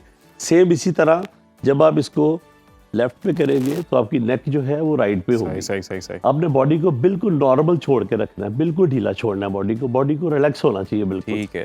सेम इसी तरह ही 10 सेकंड तक आपने राइट पे रखेंगे और 10 सेकंड तक आप लेफ्ट पे करेंगे और आपकी नेक जो है वो ऐसे दूसरा होगी। ये भी कि आप जितना पॉज ले रहे हैं, यानी कि पोस्चर को जब आप टर्न करते हैं उसमें जितना पॉज लेते हैं उतना ही पॉज है, या उसको स्पीडीली थोड़ा इस तरह करना है? नहीं, इसको जितना आप नॉर्मल वे में करेंगे, स्लोली करेंगे, उतना ज्यादा अच्छा है। अच्छा, कुछ लोग ये भी बताते हैं कि कुछ काउंट बताते हैं स्पेसिफिक ना, लाइक एक आपने टर्न लिया अगर बॉडी का, तो उस पे आपने 10 तक गिन लिया, 5 तक गिन लिया, 10 तक गिन ले, वो सबसे बेस्ट है। हाँ, ये सेकेंडली आपने अपना हेड जो है इसको उठाना है। मैं ये सवाल करने लगी थी। हेड जो है नीचे रखने हैं आपने। नीचे पिलो रख सकते हैं? जी बिल्कुल मैडम, पिलो रखेंगे फिर नींद आ जाएगी आपको। अच्छा जी, इसको उठा के मैक्सिमम आपने यहाँ पे 10 सेकंड तक होल्ड करना है। आपका ये जो कोर एरिया है ये स्ट्रेच होना चाहिए, टाइट होना चाहिए। सही। ठीक है जी राणा साहब, यहाँ होल्ड कर लिया, देन डाउन, रिलैक्स। सही। और ये होल्ड भी 10 तक गिना आपने? जी बिल्कुल। अच्छा, ये देखने में शायद आपको बड़ी आसान लग रही हो, लेकिन इसमें बड़ी मेहनत लग 10 रही तक आपने फिर होल्ड करके रखना है इसको, एंड देन डाउन। सही। It's not easy. इसका सारा स्ट्रेस आपका पूरा इसके बॉडी पेट पे और भी आप इसके 4 सेट करेंगे और उसके बाद हम सेम इसी तरह अपनी कमर का ब्रिज बनाएंगे। ये देखिए, सही। यहाँ पे 10 तक गिनती करेंगे, फिर डाउन, 10 तक गिनती करेंगे, फिर अप। ये आपके हैंड जो है वो जमीन के साथ टच होंगे, नी आपकी बेंड होगी, देन अगेन।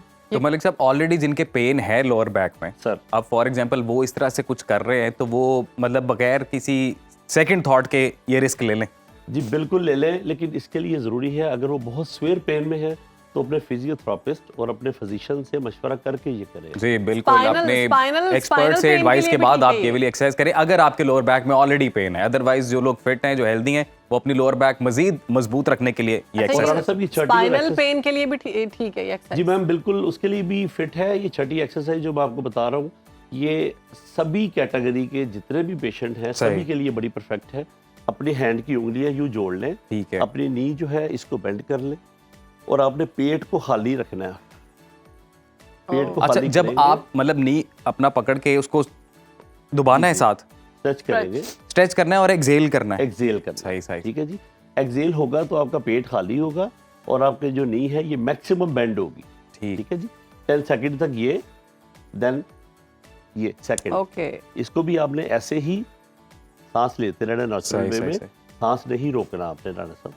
और सेम इसी तरह आप बिल्कुल रिलैक्स होके, अब आप दोनों अपनी जो नी है इनको होल्ड करके यहाँ पे ऐसे रखें। वैसे मैं अपने व्यूवर्स को ये भी बताऊं कि मलिक साहब बड़े, क्योंकि फिटनेस एक्सपर्ट हैं, तो वो बड़े आराम से ये कर रहे हैं और ये करते हुए बात करना ज्यादा मुश्किल होता है। बहुत मुश्किल है, मुझे लग रहा है वैसे सांस नहीं आती इंसान। सिंपली 6 एक्सरसाइज हैं, आप इजीली हर बंदा घर में कर सकता है और ये 15 मिनट में 6 एक्सरसाइजें परफॉर्म हो सकती हैं 15 मिनट के अंदर। हम डॉक्टर के पास जाते हैं, इतने पैसे खर्च करते हैं, सही बात है, नहीं आता, क्योंकि जब तक हम खुद को ठीक नहीं करेंगे डॉक्टर कुछ नहीं करेगा। सही बात है मलिक साहब, यू नीड सपोर्ट। वैसे कहना तो नहीं चाहिए था। Thank you. क्या बात करें, उनको आपकी सपोर्ट की क्या जरूरत है। एंड आई एम श्योर आपने जो एक्सरसाइजेज किए हमारे व्यूअर्स ने इन्हें एंजॉय भी किया और उनकी इंफॉर्मेशन में इजाफा किया। बड़ी मुश्किल एक्सरसाइजेज है, दिखने में बड़ी आसान लग रही थी लेकिन ये है नहीं थी। मैं नोटिस कर रही थी कि कितना आप इसको स्ट्रेस के साथ कर रहे थे। और मैं वही बात कर रहा था कि ये एक्सरसाइज करना तो जरूरी भी है और इतना आसान नहीं है। लेकिन with the passage of time जब आप करते रहेंगे तो ऑब्वियसली फिर आप एक रूटीन में आ जाएंगे। जब आपकी प्रैक्टिस हो जाएगी फिर आपको कोई भी चीज़ मुश्किल नहीं लगेगी। 15 मिनट की ये एक्सरसाइज है, आप ज़रूर करें। और जिनको पेन है, बैक पेन है या फिर स्पाइनल पेन है, उनकी ख़त्म हो जाएगी। जिनको नहीं है, खदशा हो रहा है, वो भी ये करें। और जिसको बिल्कुल भी नहीं है, सेहतमंद बंदा है, तो वो तो ज़रूर करें एक्सरसाइज, ताकि इस तरह की चीज़ों से बचे। तो बहुत शुक्रिया मलिक साहब, आपने हमें वक्त दिया। एक छोटी सी ब्रेक के बाद हाजिर।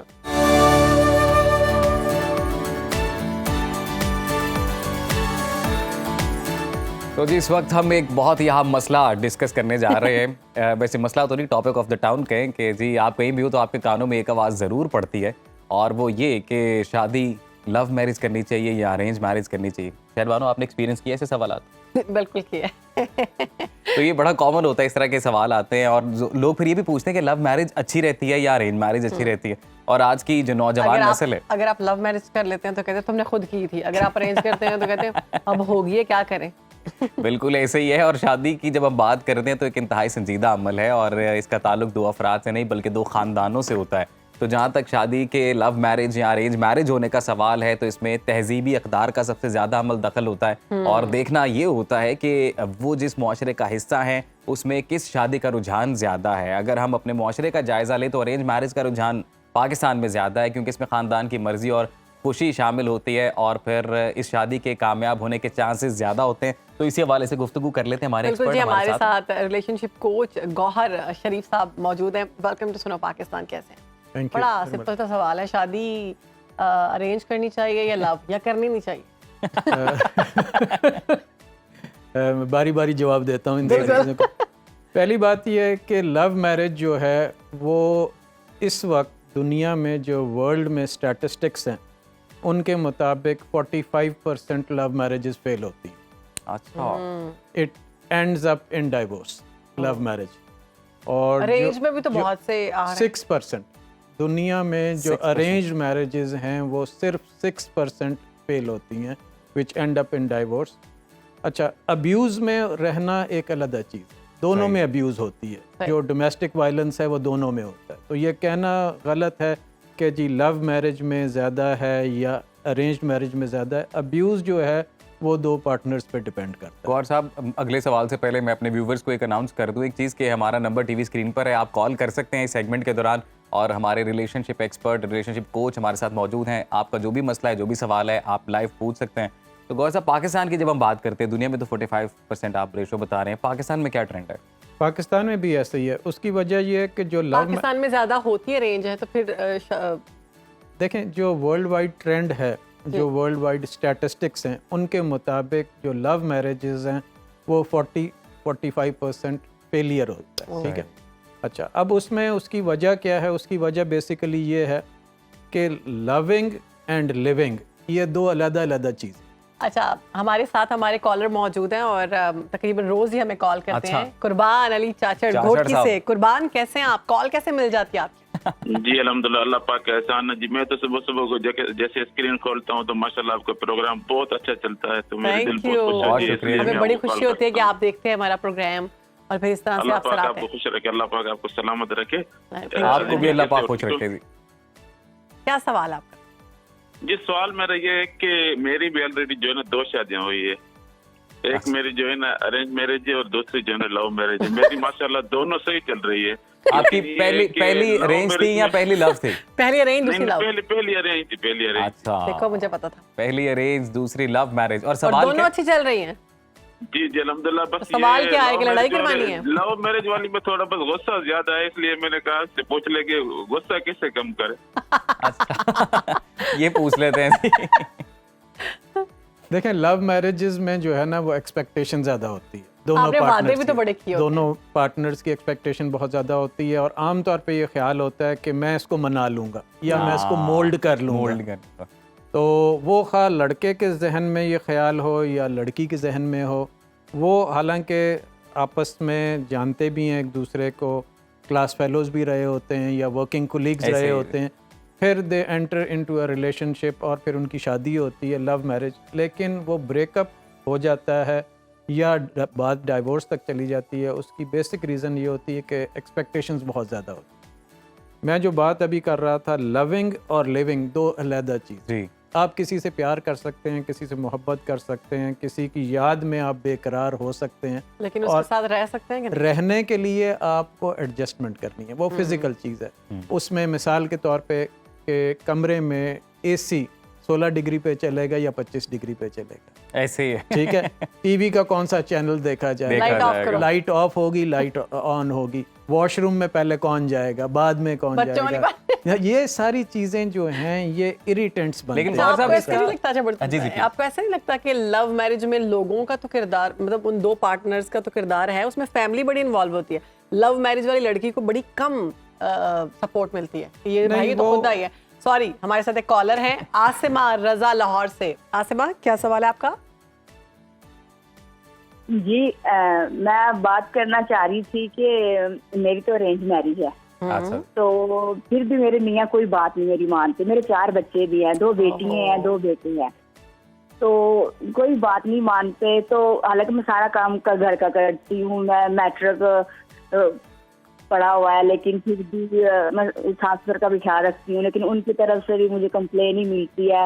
नंदों का भी मैं ख्याल रखती हूँ, वो भी मेरे से रूठी रहती हैं। तो आसमा, आपका सवाल ये है कि आपके खावंद आपकी बात माना करें? तो आसमा आप उतना ही किया करें ना जितना आप कर सकती हैं। अब एक वक्त में सबको खुश नहीं रख सकते।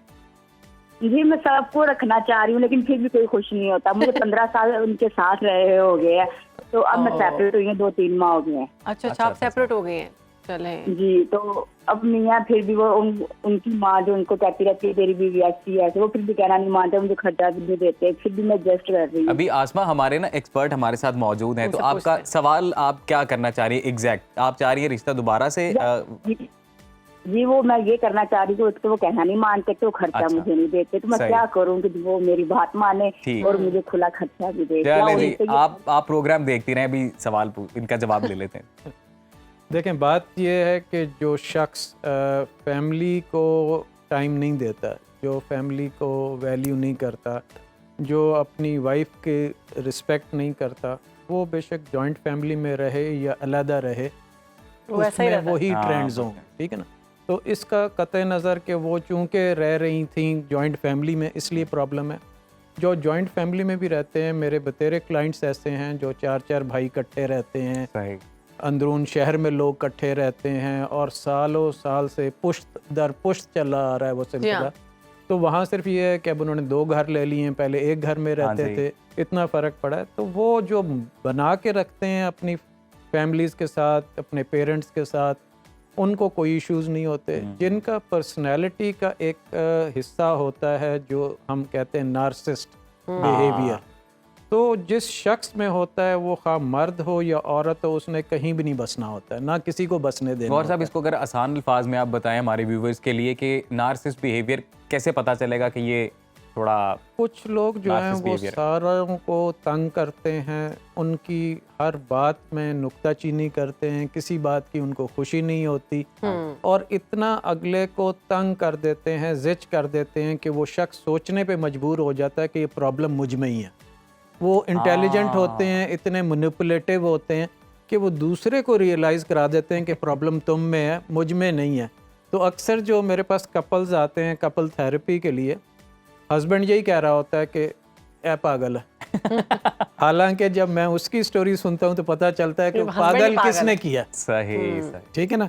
मतलब बहुत ज़्यादा नुक्ताचीनी नहीं करनी चाहिए कि जी, और आम तौर पे जब देनी चाहिए रिलेशनशिप जी बिल्कुल, और ख़ास तौर पे जब कोई खातून ज़्यादा एजिटेटेड हो या गुस्से की हालत में हो, तो उसकी बात सुननी चाहिए। आम तौर पे एक जो देखने में आई है चीज़ मुशाहिदे में, वो मर्द हजरात ये करते हैं कि मैंने तो सिर्फ टीवी लगा लिया था, या मैंने तो लैपटॉप ऑन कर लिया था, तो मैं क्या मसला। तो वो ये समझते हैं कि शायद मैंने ये सिचुएशन हैंडल कर ली। उस वक्त बेहतरीन चीज़ ये होती है कि आप सुने बात, वो बात क्या करना चाहती है। आपकी लव मैरिज है कि अरेंज? मेरी दूसरी वाली कि तीसरी?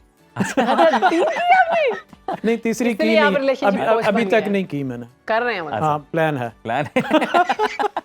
एम ही कोच नहीं बना जाता, प्रैक्टिस से आती है, मल्टीपल एक्सपीरियंसेस आपको करने पड़ते हैं, फिर आप एक्सपर्ट बनते हैं। वैसे आपको एक बात बताऊं कि वर्ल्ड वाइड जो इस वक्त स्टैटिस्टिकल डाटा है, जिनकी पहली मैरिज नाकाम होती है, जिसकी रेशो दुनिया में कोई 45% है, उनकी दूसरी मैरिज भी फेल हो जाती है। अच्छा। उसकी जो रेशो है वो 65 है।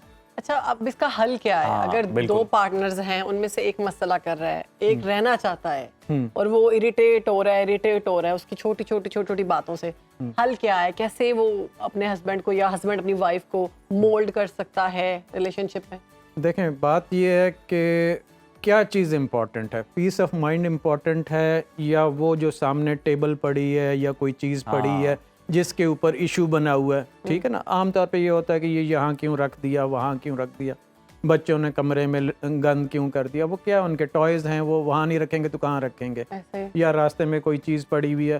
तो एक हमारे मर्दों में एक ख़ास आदत है, आते साथ ऑफिस से अपने ऑफिस का जितना भी जो बर्डन है वो ऑफलोड घर में कर देते हैं, जो फ्रस्ट्रेशन है, जो भी उनकी। इसी तरह से जो वर्किंग वुमेन ख़वातीन हैं वो भी आते साथ वो मेड को डांटना शुरू हो जाएंगी या वैसे कुछ हो जाएगा। भाई जब आप ऑफिस से घर के लिए निकलें तो रास्ते में अपने आप को मेलो डाउन करें, काम करें।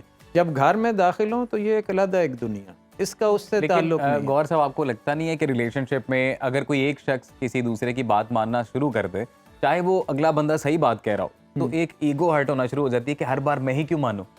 देखें ये मसला भी आ जाता है। देखें डिफरेंट टाइप्स होती हैं रिलेशनशिप्स की। एक होती है सेल्फिश लव। सेल्फिश लव ये है कि मेरी ज़िंदगी, मेरी कार, मेरा बैंक बैलेंस, मेरी नौकरी, मेरी लाइफ, आपके लिए आपकी नौकरी, आपकी लाइफ, आपकी जॉब, आपकी कार, मेरा टाइम, जिम, जकूज़ी। सही।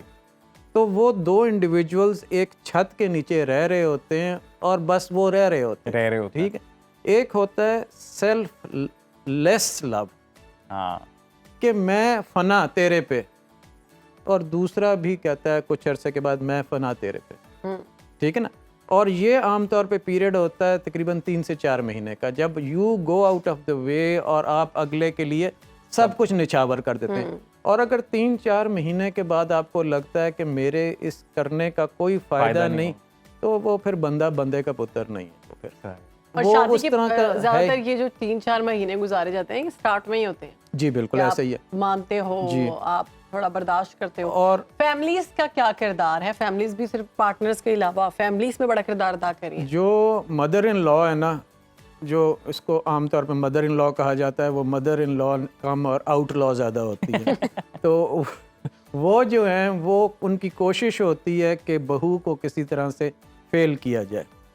उन्होंने वो जो सारी चीज़ें 60 साल की उम्र में जाके सीखी हैं, वो चाहती हैं कि जो बहू आई है वो पहले दिन वो सब कुछ कर सके, मतलब बिरयानी भी उनके मुताबिक बना सके, घर में चीज़ें भी उनके मुताबिक रख सके, घर में और भी जो उनका रस्म व रिवाज है वो सारी जो रिवायतें हैं वो उसी तरह से खुश असलूबी से निभा सके।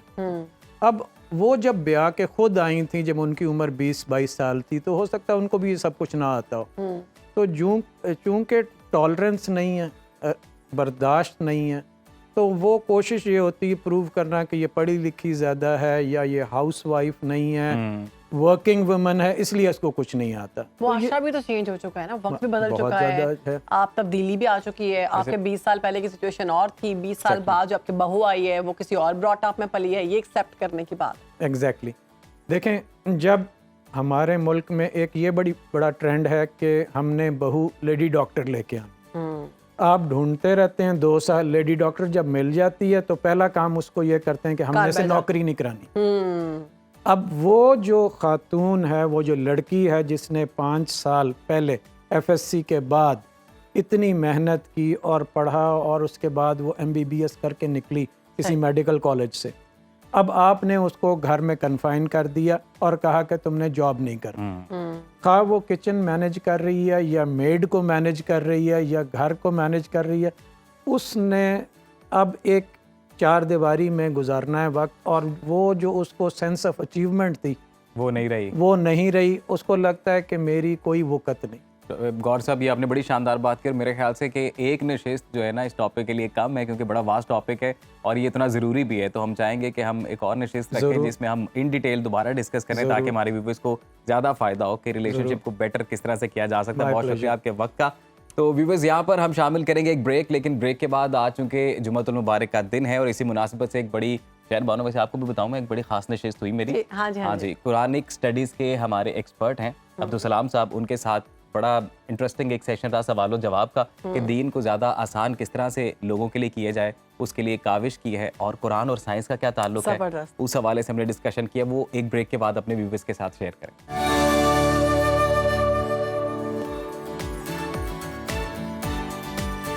Welcome back after the break. नाजरीन, आ चुके जुम्मे का बाबरकत दिन है, तो आज के दिन की मुनासिबत से हमारा बड़ा ही ख़ास, बड़ा ही प्यारा सेगमेंट है और इसका मौजू उतना ही आम है, कुरान और साइंस। और इसमें हम अपने व्यूवर्स को ये बताएं कि कुरान करीम अल्लाह पाक का कलाम है, जो अल्लाह ताला ने क़यामत तक आने वाली नस्लों की रहनुमाई के लिए आखिरी नबी हजूर अकरम सल्लल्लाहु अलैहि वसल्लम पर वही के ज़रिए नाजिल फरमाया।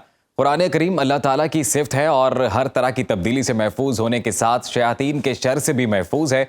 मौजूदा दौर में कुरान मजीद के हक़ाइक़ को जो चीज़ सबसे ज़्यादा वाज़े करती है वो साइंस है, और कुरान करीम और साइंस के इस बाहमी ताल्लुक़ को समझने के लिए ही हमने इस प्रोग्राम सुनो पाकिस्तान में इस सेगमेंट को तश्कील दिया है, जिसमें हमारे साथ मौजूद हैं आज अब्दुल सलाम साहब, कुरानिक स्टडीज़ के स्पेशलिस्ट हैं और आज सुनो पाकिस्तान का हिस्सा हैं। सर वेलकम टू सुनो पाकिस्तान, कैसे आप? Thank you sir, very much, बहुत शुक्रिया। अब्दुल सलाम साहब, बड़ा ही दिलचस्प टॉपिक है, मैं भी उतना ही एक्साइटेड हूँ कुरान और साइंस के बारे में जानने के लिए। तो सबसे पहले मैं चाहूँगा कि हमारे व्यूवर्स को ये बताया जाए कि कुरान मजीद है क्या, कुरान का तारुफ करवाया जाए ताकि फिर हम अपनी गुफ्तगू आगे बढ़ाएं। जी, बिस्मिल्लाहिर्रहमानिर्रहीम, अल्लाहुम्मा सल्ली अला सय्यदना मुहम्मद व अला आलिहि व सहाबी व बारिक वसल्लम। सबसे पहली बात यह है कि कुरान अपना इंट्रो खुद देता है जी, कुरान किसी चीज़ का मोहताज नहीं। बिल्कुल। और सबसे पहली बात जहाँ से कुरान आगाज़ करता है वो ये है कि अलिफ लाम मीम ज़ालिकल किताब, ये एक किताब है। बिल्कुल। अब हमें साइंटिफिक स्टडी में जब हम देते हैं तो हमें पैटर्न भी वही अपनाना चाहिए ना जिससे हम साइंस स्टडी करते हैं। जी। तो हमें देखना होगा कि व्हाट इज़ किताब, किताब है क्या। जी जी। तो किताब को जब हम देखते हैं तो किताब is a source of communication, ये राब्ते का एक ज़रिया है, ट्रांसमिट ऑफ नॉलेज का एक ज़रिया है। तो फिर हमें अगली बात आती है कि व्हाट इज़ कम्युनिकेशन। जी। तो कम्युनिकेशन में एक पूरा लूप बनता है कि एक मैसेज जो एक भेजने वाला भेजता है, वसूल करने वाला उसको वसूल करता है और फिर उसे समझता है। मसलन मैं आपको एक मैसेज भेजूँ, फॉर एग्जांपल ताई वाई पाई लो, आपने रिसीव कर लिया, सुन लिया, लेकिन आप उसको समझ नहीं सके। इसका मतलब ये है कि कम्युनिकेशन का लूप पूरा नहीं हुआ, कम्युनिकेशन अपने अंजाम को नहीं पहुंची। तो कम्युनिकेशन को अपने अंजाम को पहुंचाने के लिए कॉम्प्रीहेंशन या समझना बहुत ज़रूरी है। मेरा अगला सवाल भी अब्दुल सलाम साहब यही है कि कुरान मजीद को समझना कैसे मुमकिन है? जी, कुरान करीम को देखें, कुरान अल्लाह ताला ने एक इंसानियत के लिए इस तरह उतारा कि इसे क़यामत तक के लिए महफूज कर दिया। बेशक। इसका मतलब ये है कि कुरान पाक को समझने के लिए आपको उसकी लैंग्वेज में जाना पड़ेगा, उसकी ग्रामर में जाना पड़ेगा। और यही अलमिया हमारे साथ हुआ कि हमने कुरान पाक को जंतर मंतर टाइप में रख लिया। हमारी मेजॉरिटी जो पढ़े लिखे लोग भी हैं वो भी कुरान पाक को पढ़ते नहीं हैं, एक्चुअल पढ़ा नहीं जाता।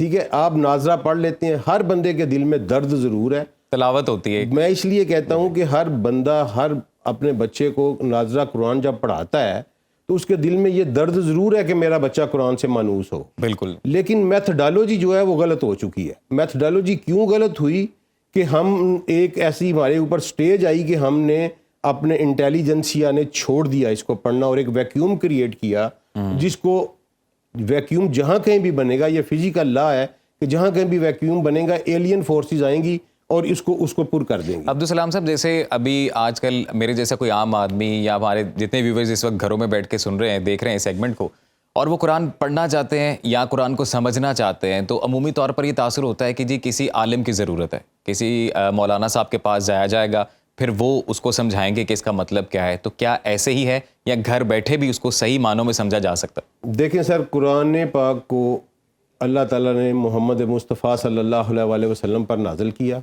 और उनके ज़रिए ये ऐलान करवाया कि आप कह दें कि मैं तमाम इंसानों की तरफ नबी बनाकर भेजा गया हूँ। इसका मतलब है कि कुरान हर बंदे की किताब है। बिल्कुल। इसको पढ़ने के लिए देखें उस्ताद की ज़रूरत तो हर वक्त रहती है। हाँ जी। लेकिन ये जो बेसिक कंसेप्ट है उसको पढ़ने के लिए किसी की ज़रूरत नहीं है।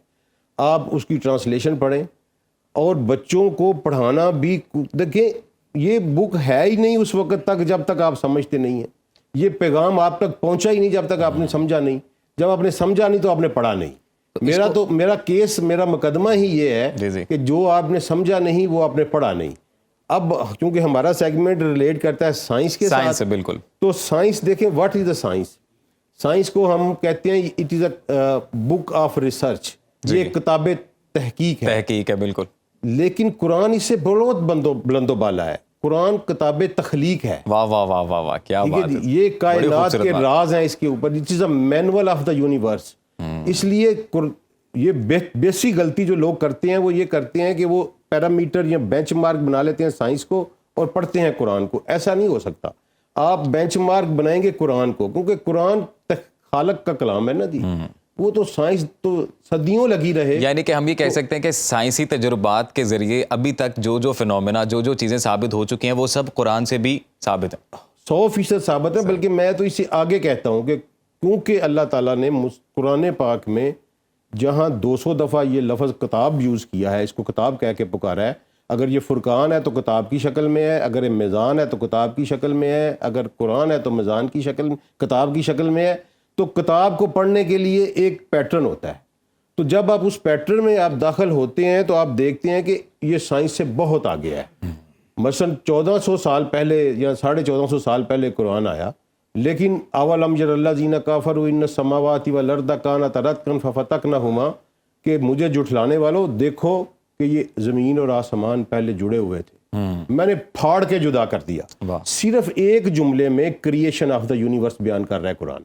और यही बिग बैंग थ्योरी है, जिसका big bang, it's a literal meaning of the big bang. फिर मैं आपको और हैरानकुन बात बताऊं कि एक जुमले में क्रिएशन ऑफ लाइफ, वजअलना मिनल माई कुल्ला शैइन हई, मैंने हर हयात को पानी से पैदा किया। सर विलियम जेम्स जो थे, उनको नोबेल मिला इस एक स्टेटमेंट पे। उनकी स्टेटमेंट क्या थी? Every life is created out of water. आप मुझे बताएं, ये एग्जैक्ट मीनिंग नहीं है? बिल्कुल। वजअलना मिनल माई कुल्ला शैइन हई, मैंने हर हयात को पानी से पैदा किया है। सुभान अल्लाह जी, सुभान अल्लाह। तो इस मुसलमानों को तो कुरान का रूलर होना चाहिए। सही। जो वो लोग ये कहते हैं ना कि कुरान को साइंस नहीं समझना चाहिए, मेरा उन्हें जवाब है कि कुरान बार बार कह रहा है कि आप गौर करें। लेकिन अब्दुल सलाम साहब, हमने एक माशरे में हम ज़्यादातर ये देखते हैं कि हर वो शख्स जो साइंस के जितना करीब होता जाता है वो खुदा के कॉन्सेप्ट से, या अगर वो दीन इस्लाम का मानने वाला है तो अपने मज़हब से दूर होता जाता है, वो साइंस पे ज़्यादा बिलीव करना शुरू कर देता है। ऐसा क्यों है? सर इसकी रीज़न ये है ना कि उसने कुरान नहीं पढ़ा होता। और जब वो कुरान नहीं पढ़ा होता, अब देखें पिछली सदी में को नाम किया गया बर्ट्रैंड रसल के, बिल्कुल कहा गया कि ये सदी बर्ट्रैंड रसल की है। उसकी एक स्टेटमेंट सुनिएगा कि we know the relationship of the things but we don't know the nature of the things.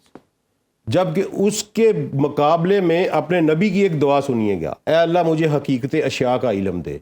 यानी मोहम्मद मुस्तफ़ा सल्लल्लाहु अलैहि वसल्लम बर्ट्रैंड रसल से सदियों आगे हैं। वाह वाह, सदियों आगे। तो पढ़ने वाले ने सिर्फ साइंस पढ़ी, मेरे जैसे ने, आप जैसे ने जब साइंस पढ़ी तो उसने कहा। और दूसरा ये जो कंसेप्ट बना दिया गया कि कुरान एक मजहबी किताब है। हाँ जी, ठीक है जी। कुरान मजहबी किताब है, लेकिन कुरान का ये दावा है, सूरह नहल में आयत नंबर 89 में कुरान कहता है कि वह नज़लना अलैकल किताबा तबय्यना लिकुल्लि शैइन, कि ये तमाम चीज़ों का बयान है इसमें। जब अल्लाह कह रहे हैं कि कुल्ली शैइन का बयान है, तो हम कौन होते हैं कहने वाले कि इसमें कोई चीज़ नहीं है? अब्दुल सलाम साहब, अब मेरा एक सवाल है जी कि कुरान मजीद में जैसा अभी भी आप बता रहे हैं, और कोई शक नहीं इसमें बेशक कि तमाम जहान के इल्म, उसमें साइंसी इल्म, साइंसी जो इल्म है वो भी कुरान मजीद में मौजूद है। लेकिन हम ये क्यों देखते हैं कि साइंटिस्ट की जो एक बड़ी तादाद है वो वेस्टर्न कल्चर में या और मज़ाहिब के मानने वालों में ज़्यादा है, मुसलमानों में कम है? हाँ सर, देखें ये भी एक ना रॉन्ग नोशन है। साइंस की मौजूदा जो बुनियादी साइंस है ना, मॉडर्न साइंस जिसको कहते हैं, इसकी बुनियाद मुसलमानों ने रखी। वो मुसलमान सारे के सारे वो उलूम कुरान से अखज़ कर रहे थे। ज्योमेट्री कुरान से निकल रहा था, मैथमेटिक्स कुरान से निकल रहा था, एडवांस कॉस्मोलॉजी जो थी वो कुरान से निकल रही थी, और तिब जो था वो कुरान से निकल रहा था। लेकिन हुआ क्या हमारे साथ, आप भूलिए मत कि बगदाद में आपका एक ऐसा कुतुब खाना तबाह बर्बाद किया गया कि जिसके बारे में कहते हैं कि दरिया जो था वो काला हो गया उसकी किताबों की स्याही से। आप क्या समझते हैं कि वहाँ कोई इमरान डाइजेस्ट सीरीज पड़ी हुई थी? वो हमारा एक खजाना था। वहाँ से एक्चुअल हमारा जो मुसलमान उम्मा का ट्रैक है ना, वो वहाँ से बदला। सही। दुनिया उस वक्त साइंस की तरफ, मुसलमान दुनिया को दाखिल कर चुके थे, ट्रैक पे चढ़ा चुके थे, और खुद ट्रैक से उतार दिए गए या उतर गए। उसके बाद क्या हुआ कि हमारा, आप देखें ना कि 1703 में पहली दफ़ा इंडिया में शाह वलीउल्लाह ने जो तर्जमा किया वो शाह वलीउल्लाह ने किया फारसी में। 1703 में वो पैदा हुए हैं। 1750 के राउंड अबाउट उन्होंने कुरान का ट्रांसलेट किया। उससे पहले जो करोड़ों मुसलमान यहाँ बस रहे थे वो तो कुरान को समझ ही नहीं रहे थे।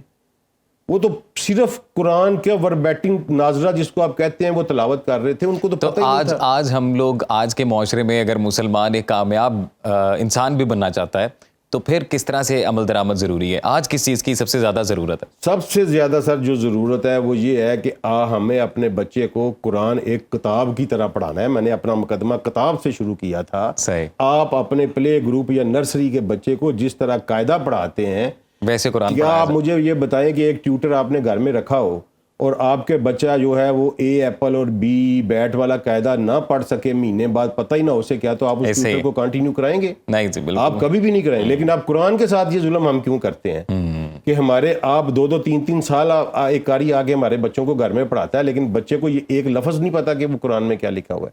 जब तक कुरान को किताब नहीं समझेंगे और उसी तरह किताब नहीं पढ़ेंगे जिस तरह किताब पढ़ी जाती है, उस वक्त तक आपका मसला हल नहीं होगा। और यकीन करें कि अगर आपकी ये जो जनरेशन है ये इतनी फास्ट, इतनी इंटेलिजेंट जनरेशन है, अगर आपने इसको कुरान के ऊपर चढ़ा दिया तो कुरान में ऐसी ऐसी चीज़ों का बयान है कि आप जिस तरह मैंने आपको अभी मिसाल दी, एक और मैं आपको बताता हूँ कि कुरान कहता है कि तुम देख रहे हो कि पहाड़ खड़े हैं, सही, जबकि ये बादलों की तरह उड़ रहे हैं। वाह वाह वाह। अब ये मुझे बताएं, ये कौन मौलवी समझेगा इसको? ये एडवांस स्पेस टेक्नोलॉजी की बात है कि जब इंसान स्पेस में गया ना, उसने पहली दफ़ा देखा कि जब ज़मीन अपनी पूरी स्पीड के साथ घूम रही है तो उसमें जो पहाड़ों के बड़े बड़े सिलसिले हैं वो सरमई रंग के बादल लग रहे हैं। ये बाकायदा लिखा हुआ है किताब में। क्या बात है सर, क्या ठीक है। कुरान इतना आगे है, ठीक है। कुरान आपको ये सूरह तलाक की आखिरी जो आयत है कि उसने 7 आसमान और 7 ज़मीनें तख्लीक की। कुरान तो साइंस तो अभी तक फंसी हुई है एक यूनिवर्स के ऊपर। बिल्कुल आपने दुरुस्त निशानदेही की है कि किताब जो है उसको पढ़ना और फिर सही तरीके से समझना बहुत ज़रूरी है। अब्दुल सलाम साहब, बहुत शुक्रिया आपके वक्त का, आज आपने सुनो पाकिस्तान के लिए वक्त निकाला। और मैं तो कहूँगा कि मेरे समेत जितने भी हमारे व्यूवर्स हैं, आई एम श्योर कि इस सेगमेंट को सबने खूब इंजॉय किया होगा। और इस बात पे सबसे ज़्यादा गौर करने की ज़रूरत है कि उस किताब को समझें, ना कि सिर्फ पढ़ें। और हम ये कोशिश करेंगे कि सुनो पाकिस्तान के प्लेटफॉर्म से हर जुम्मे के रोज़ इस सेगमेंट के दौरान या इस सेगमेंट के तवस्सुत से जो दीन है उसको ज़्यादा से ज़्यादा आसान और इंटरेस्टिंग बनाया जाए, ताकि हम सब मिल के उसको सही मानों में समझ सकें। तो अभी यहाँ पर शामिल करेंगे ब्रेक। जी, ब्रेक के बाद हाजिर होता है।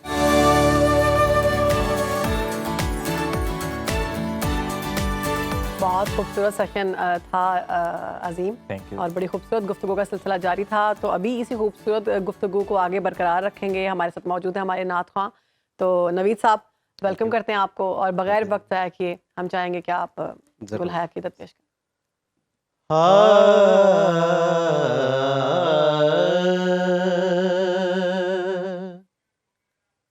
विछोड़े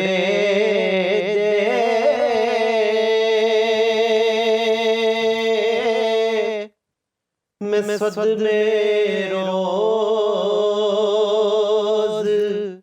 झल्लाया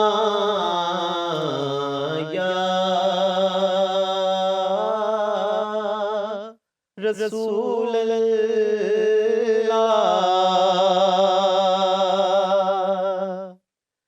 विछोड़े मैं सदमे रोज़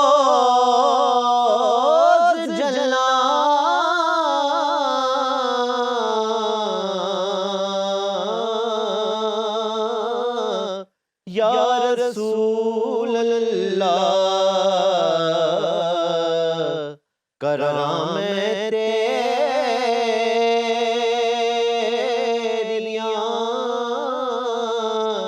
दिन रात गल्लां या रसूल अल्लाह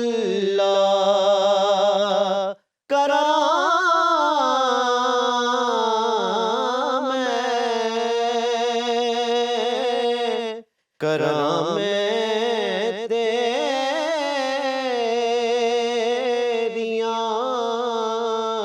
दिन रात गल्लां या रसूल अल्लाह जदों वेखां